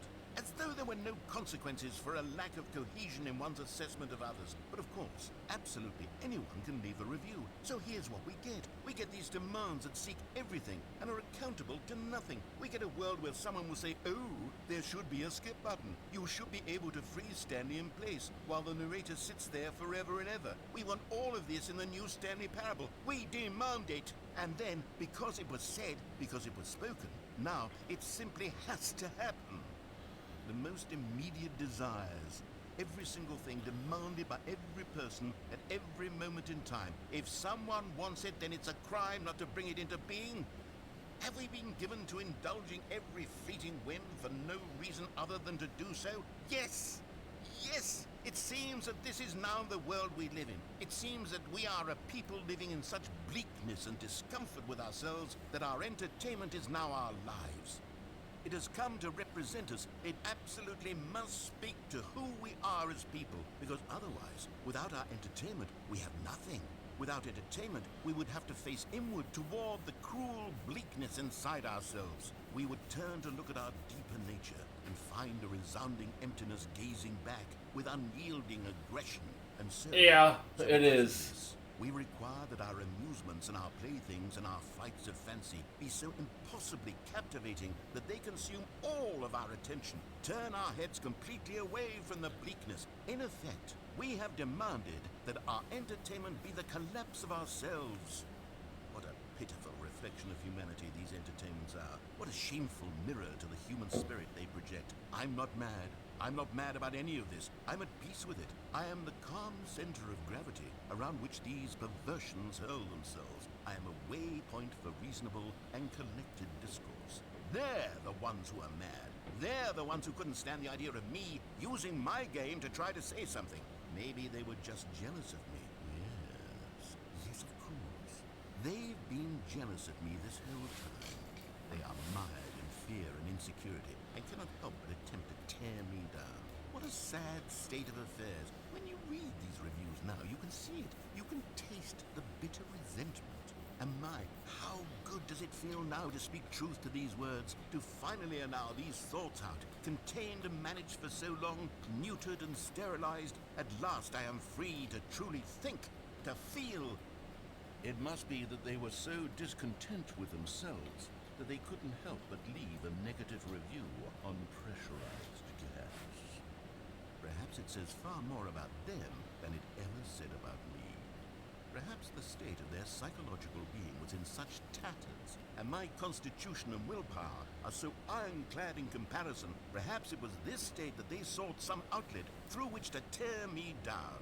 This, you can see, is clearly why they felt the need to expect that the game be funny, that it be filled with yucks and whimsical humor, that it but they didn't understand the game was never meant to be funny. It was meant to have a point. It was meant to speak to the human condition. But where are the jokes? Where are the jokes? They bemoaned, they screamed, they gnashed their teeth and said, entertain us. It wasn't enough. They had to leave a pathetic little thumbs-down review and make all of their pitiful demands. But then, he's talking too much, they said. First, he didn't entertain us, now he won't shut up. It's the inconsistency, it's the lack of accountability. It's the unwillingness to examine with an uncompromising heart the words that they are speaking into the world. As though there were no consequences for a lack of cohesion in one's assessment of others. But of course, absolutely anyone can leave a review. So here's what we get. We get these demands that seek everything and are accountable to nothing. We get a world where someone will say, oh, there should be a skip button. You should be able to freeze Stanley in place.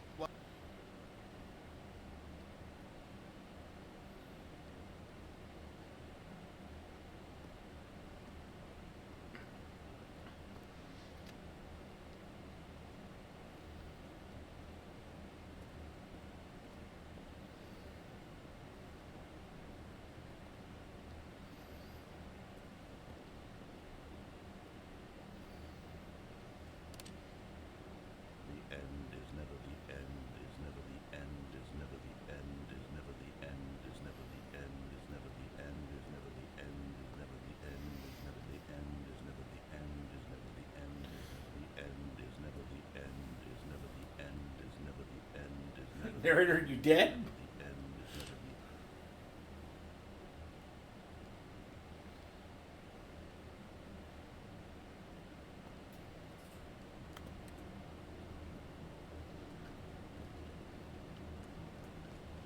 This is new.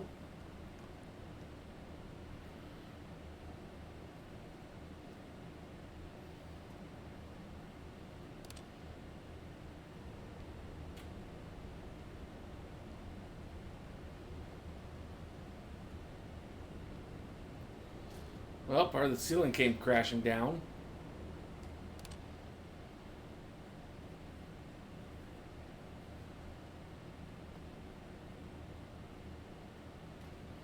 Got light from the outside.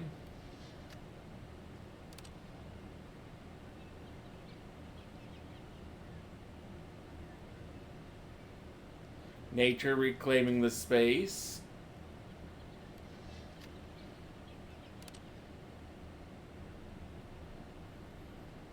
Nature has died.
For now, Stanley's office was a distant memory.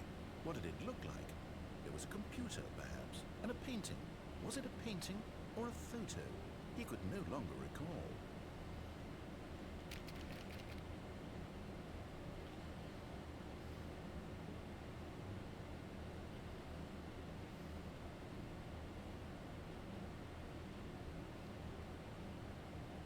New content? Good. You noticed my sign. Yes, I have something very exciting to show you.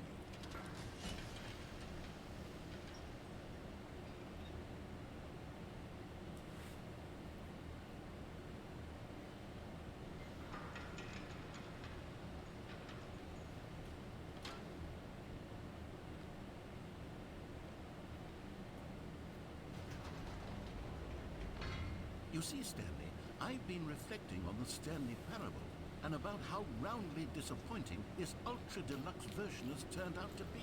The original Stanley Parable was a landmark, and any new content for it should live up to that legacy. So forget this ultra deluxe nonsense. I say we take it one step even further.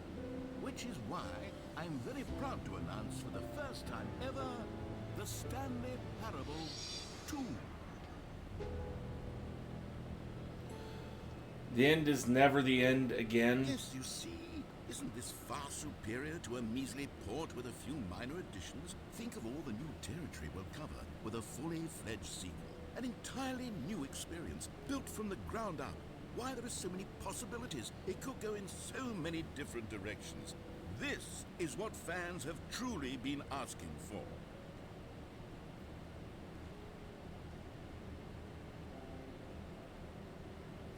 Calling it the Stanley Parable 2 is just so much catchier than Ultra Deluxe, don't you think? Ultra Deluxe? What does it even mean? But the Stanley Parable 2, now that's an artistic statement right there. It's future-oriented. It screams progress and innovation and long-term franchising potential.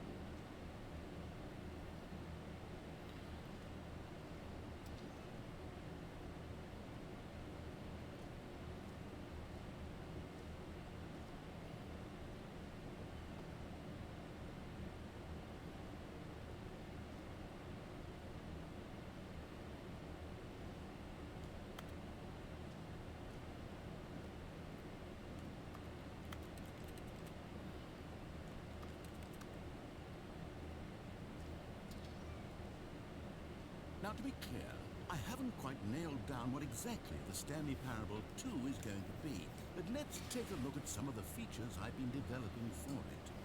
I figure that if I can loosely organize a handful of interesting concepts, that surely the game will sort of naturally spring up around them. It'll all work itself out. Game development is much more of a fuzzy magic than anything scientific or logical, really.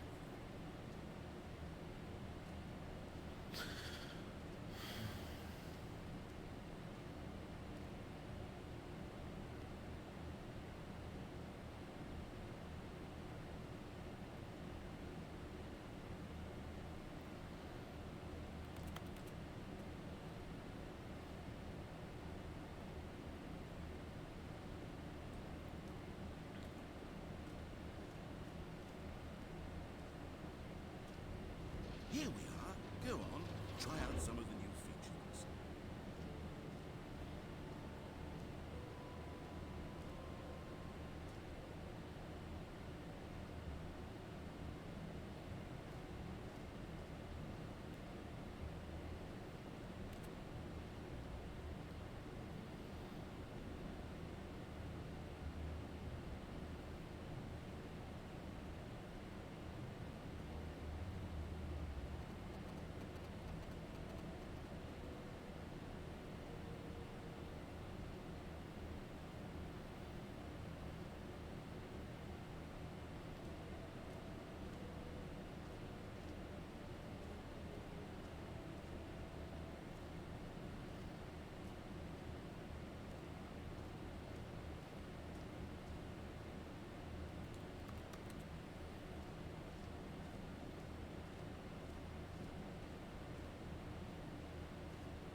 For the Stanley Parable 2, I asked myself, What do players really want?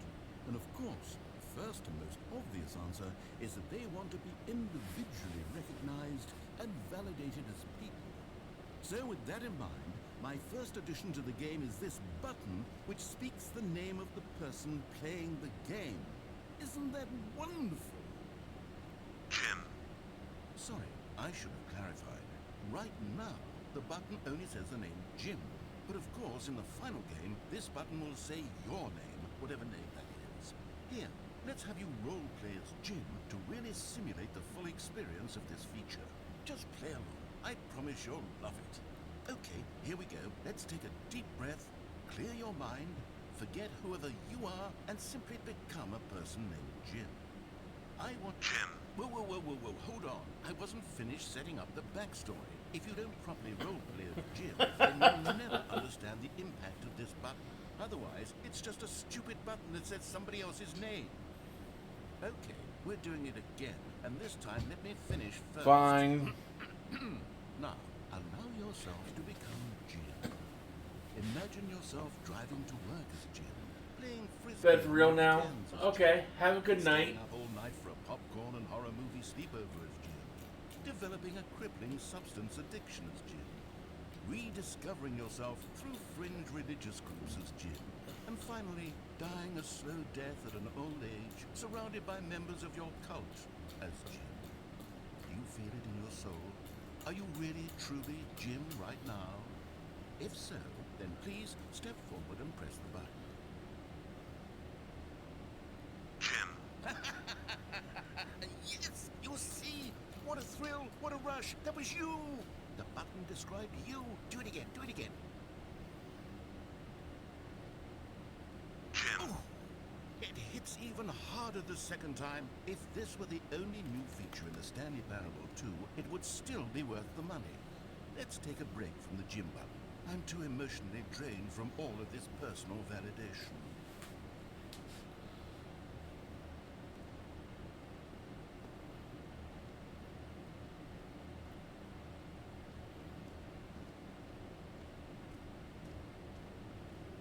I suppose I could allow only people named Jim to play the Stanley Parable 2. That would actually save me the work of finishing this feature.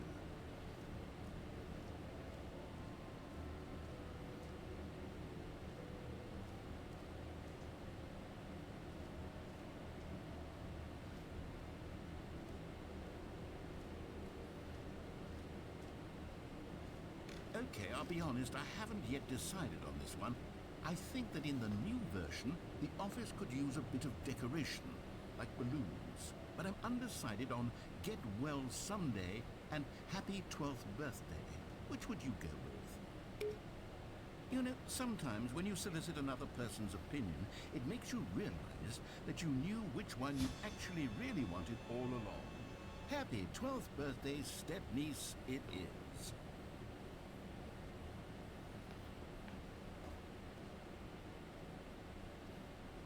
Or actually, maybe I should have gone with... No, I've made my decision, we're moving on.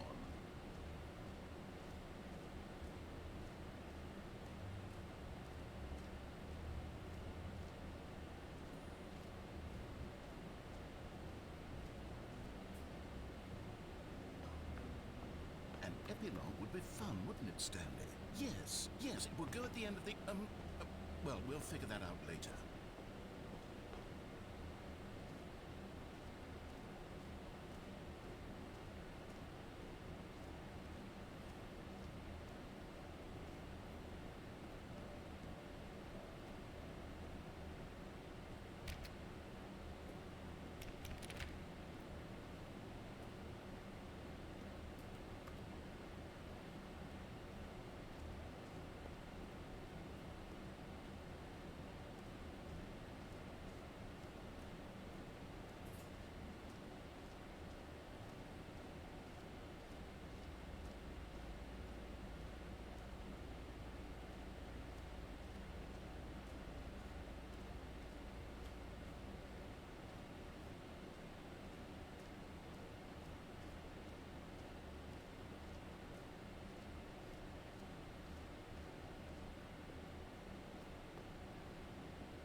know what? Let's bring the jump circle back for Stanley Parable 2 as well. It's... Oh, wait. You already spent all your jumps the first time we saw the jump circle? Oh well. I suppose it can just be a nice decorative piece then.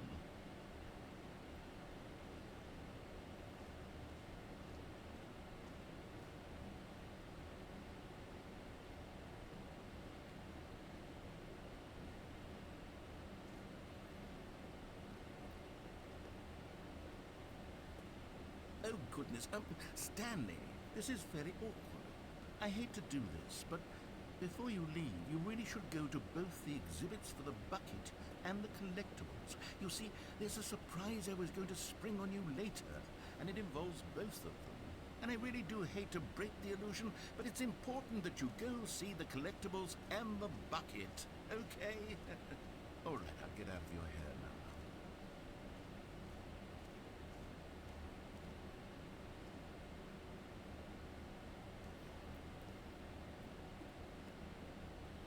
A common complaint of the Stanley Parable was that it was confusing and paradoxical, that it engendered a chaotic sense of reckless despair in those who played it. Well, I'm happy to say that after much consideration, I've engineered a clever solution to this fundamental problem with the game. It's the Stanley Parable Reassurance Bucket. You see, Stanley, anytime you're holding the bucket, a sense of calm and ease will fill your mind and your heart. It's true. As long as you hold on to the bucket, the many disorienting contradictions of the Stanley Parable will feel perfectly normal and perhaps even comforting. You may even come to long for the gentle embrace of jarring cognitive dissonance while the bucket is in your arms. And to be honest, it's a much more convenient solution for me than actually redesigning the game to be less uncomfortable. Can you imagine what a pain in the ass that would be? Yes, the bucket is the perfect solution. Come on, give it a try.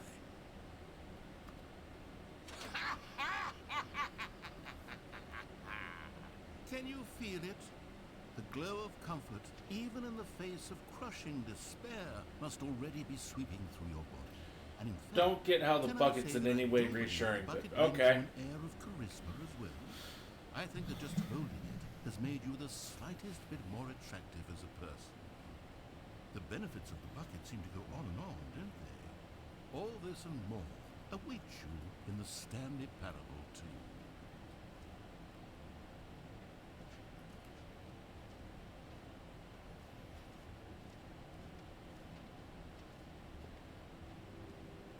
Does anyone give out awards for most enjoyable bucket in a video game? That really should be an award if it isn't already.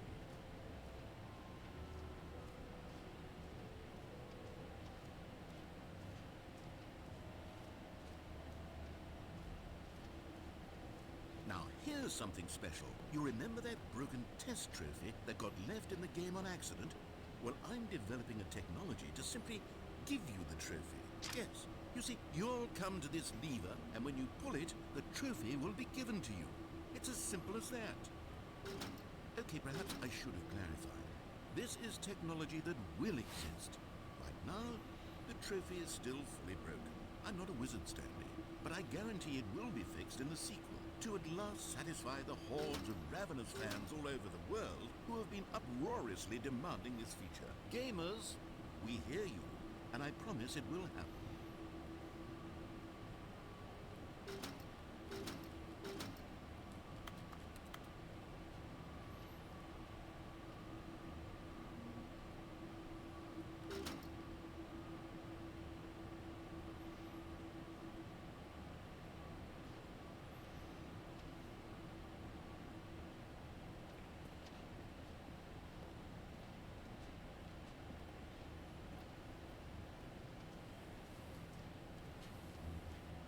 What else? What other exhibits haven't we seen yet?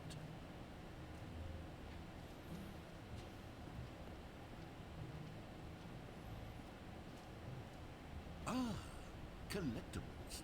Now it's a real video game. In the Stanley Parable 2, you'll run around gathering up these miniature Stanley figurines. And what's truly innovative is that there will be no reward for collecting all of them. I don't want to stifle the intrinsic joy of watching a number go up.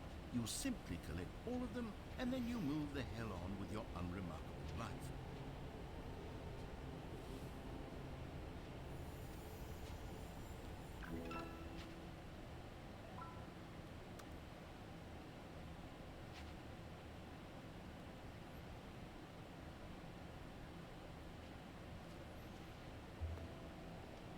God, it really is the worst when you collect everything in a video game and then they give you a big fancy reward for it. Absolutely tragic.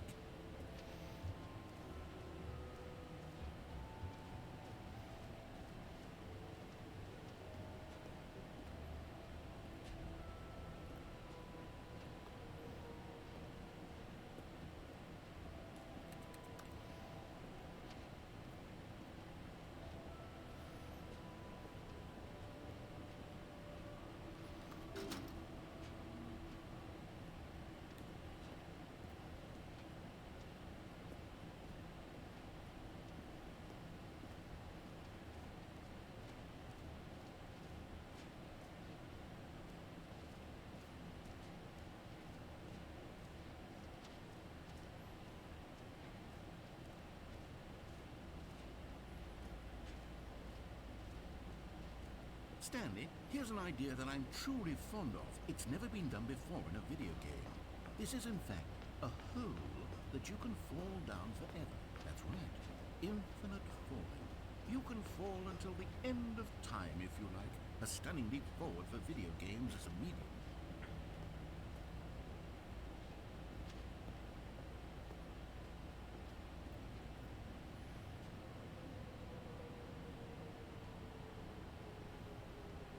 You see, isn't it wonderful? One of my more ingenious concoctions, if I do say so. Now then, since you've gotten to see the infinite hole, you can press the teleport button to pop back up to the top, and we can continue onward. Great. Now, I'm very excited to show you even more of my ideas for the sequel.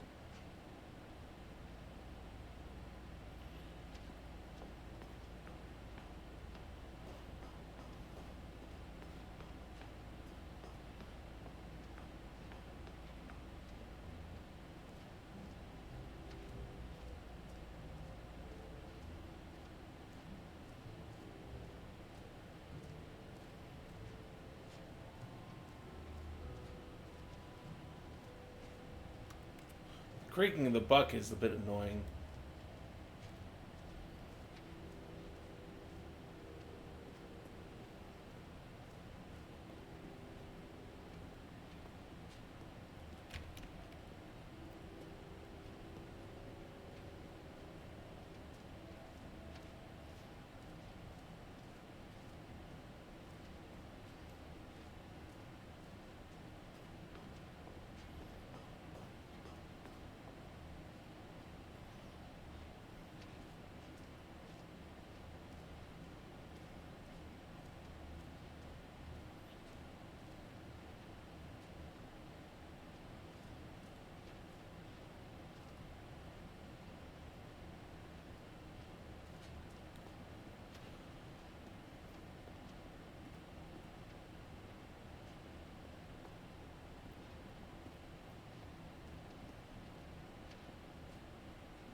So, Stanley, what do you think?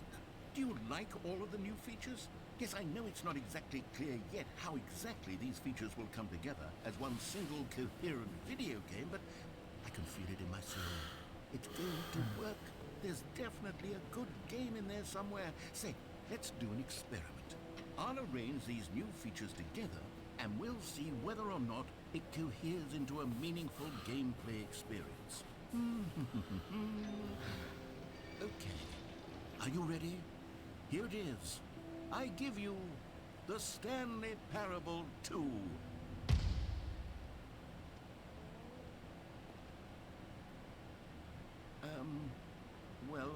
I mean, there's potential here, right? It's sort of... Okay, never mind. Hold on. Let me do a different arrangement.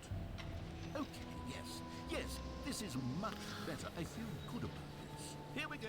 Version 2. am I kidding, Stanley? This isn't a coherent video game at all. It's a lot of gags. And I do very much enjoy creating gags, but they don't add up to anything. I wanted more than anything to create a sequel that would capture all the magic of the first game. I wanted fans to love it. No matter how good these gags are, they won't stand on their own. They would need the structure and the gameplay of the original. Wait, maybe that's it. I can take the original Stanley Parable and simply, well, insert a few of my new features into it. Tastefully, of course. With respect. With care for the vision and integrity of the original game. Would it possibly work? Well, I suppose it could. But it would need a really, really tremendous title screen. A title screen that says with bold and uncompromising conviction, "This is the Stanley Parable 2. Let me see if I can whip something up. All right, perfect. Go ahead. Take a look.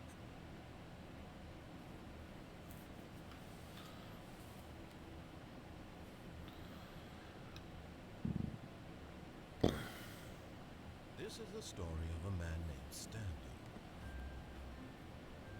Stanley worked for a company in a big building where he was employee number 427. Employee number 427's job was simple. He sat at his desk in room 427 and he pushed buttons on a keyboard. Orders came to him through a monitor at his desk, telling him what buttons to push, how long to push them, and in what order. This is what employee 427 did every day, every month, of every year. And although others might have considered it soul-winning, Stanley relished every moment that the orders came in, as though he had been made exactly for this job. Stanley was happy. And then one day, something very peculiar happened. Something that would forever change Stanley. Something he would never quite forget. He had been at his desk for nearly an hour when he realized that not one single order had arrived on the monitor for him to follow. No one had showed up to give him instructions, call a meeting, or even say hi. Never in all his years at the company had this happened, this complete isolation. Something was very clearly wrong. Shocked, frozen solid, Stanley found himself unable to move for the longest time. But as he came to his wits and regained his senses, he got up from his desk and stepped out of his office.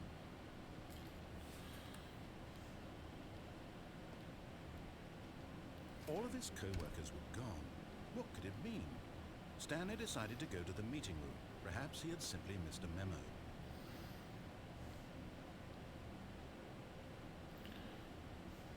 Stanley picked up the bucket.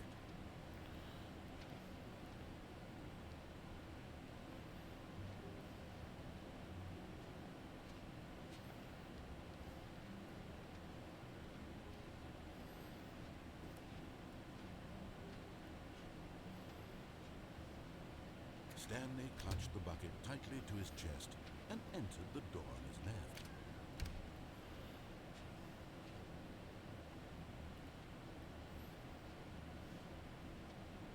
Still no one was here. Stanley needed the bucket's warmth and comfort now more than ever. Perhaps his boss's office was where he'd find answers.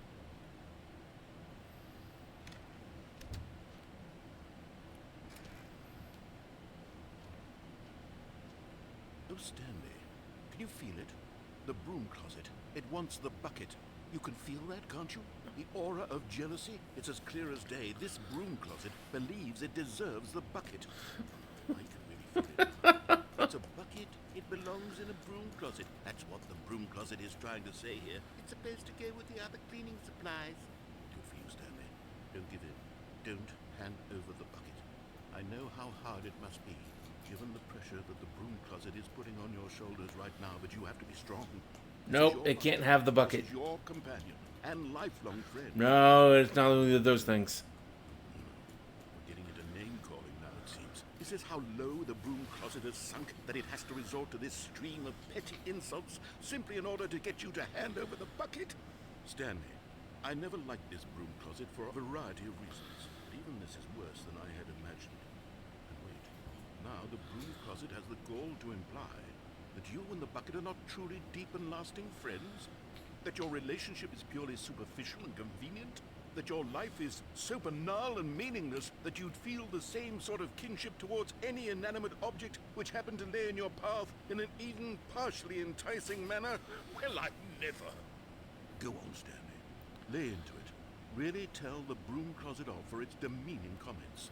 Expand on the wide variety of experiences you and the bucket have shared together. Go through each of them point by point. Share your journal entries detailing the rich emotional landscape of your feelings for the bucket as they have changed and evolved over the years. Let him have it.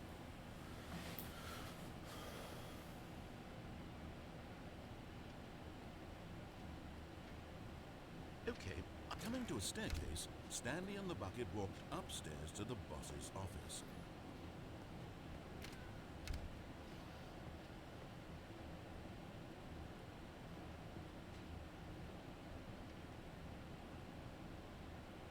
Stepping into his manager's office, Stanley was once again stunned to discover not an indication of any human life. Crushed by the weight of this revelation, Stanley may have broken down into an emotional dumpster fire if not for the soothing presence of the bucket. Even now, in his darkest of hours, did the bucket's warmth and guiding light pierce the dark clouds of confusion and chaos. It would be with him, always. The bucket would, and he knew it. The two of them were inseparable. At this point, Stanley was so absorbed in the tender spiritual connection he shared with the bucket that he didn't notice the keypad behind the boss's desk. Nor in his bliss of simply being near the bucket did he have any notion that the PIN number for the keypad was 2845.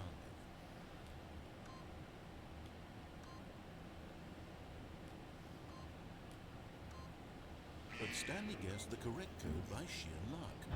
Was it the bucket knew all along? Was the bucket guiding him? Yes, this is certainly the most logical explanation.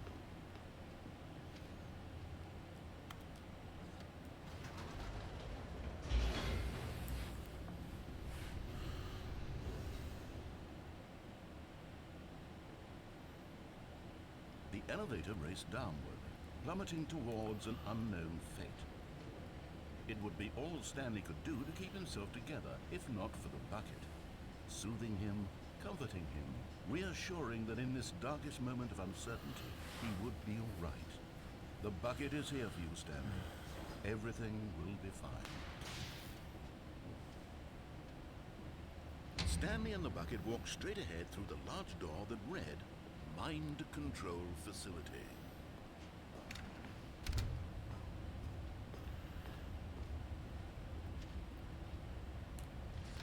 The lights rose on an enormous room packed with television screens. What horrible secret did this place hold? Stanley and the bucket both wondered to themselves.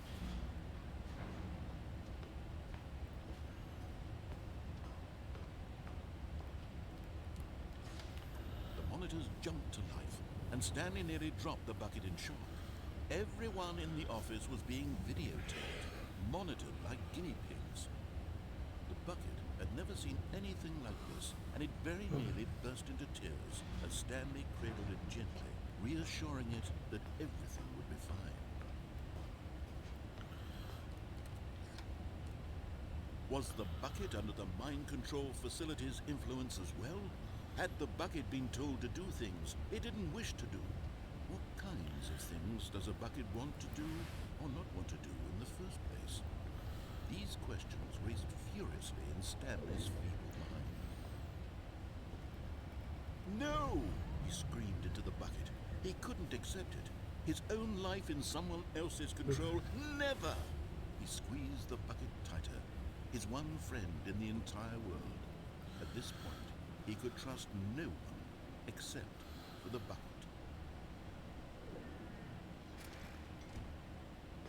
But here was the proof. The heart of the operation. Controls labeled with emotions, happy or sad or content. Walking, eating, working, all of it monitored and commanded from this very place. And as the cold reality of his past began to sink in, Stanley decided that this machinery would never again exert its terrible power over another human life. For he and the bucket would dismantle the controls for good. Two best friends, Stanley and the bucket, up against the world. They high-fived in a really cool way, and the bucket made a sassy comment about taking down the system.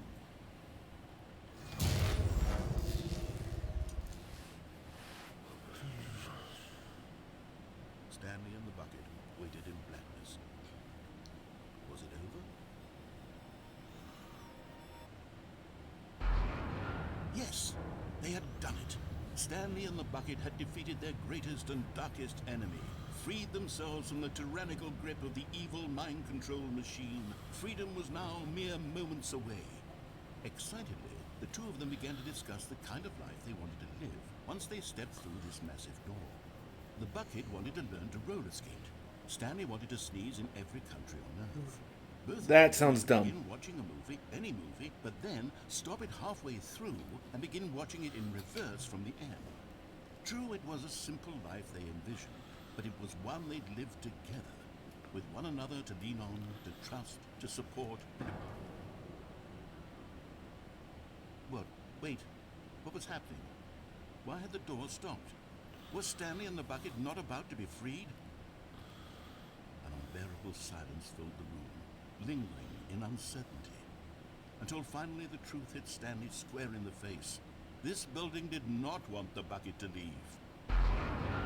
Even the facility itself recognized the incredible calming presence of the bucket. No! Needed the soothing warmth We of the need to bucket. take the bucket away. Let's not depart with the bucket. No. Stanley can't leave this place. Not while he has such a precious bucket in his arms. Not while this building has anything to say about it. Stanley realized he would never again leave this very room. But at least he has the bucket. To be trapped eternally in darkness isn't really so bad, Stanley thought to himself. As long as I have my bucket with me, right? I'll be okay, won't I? Stanley gulped. Very soon now, he was about to find out.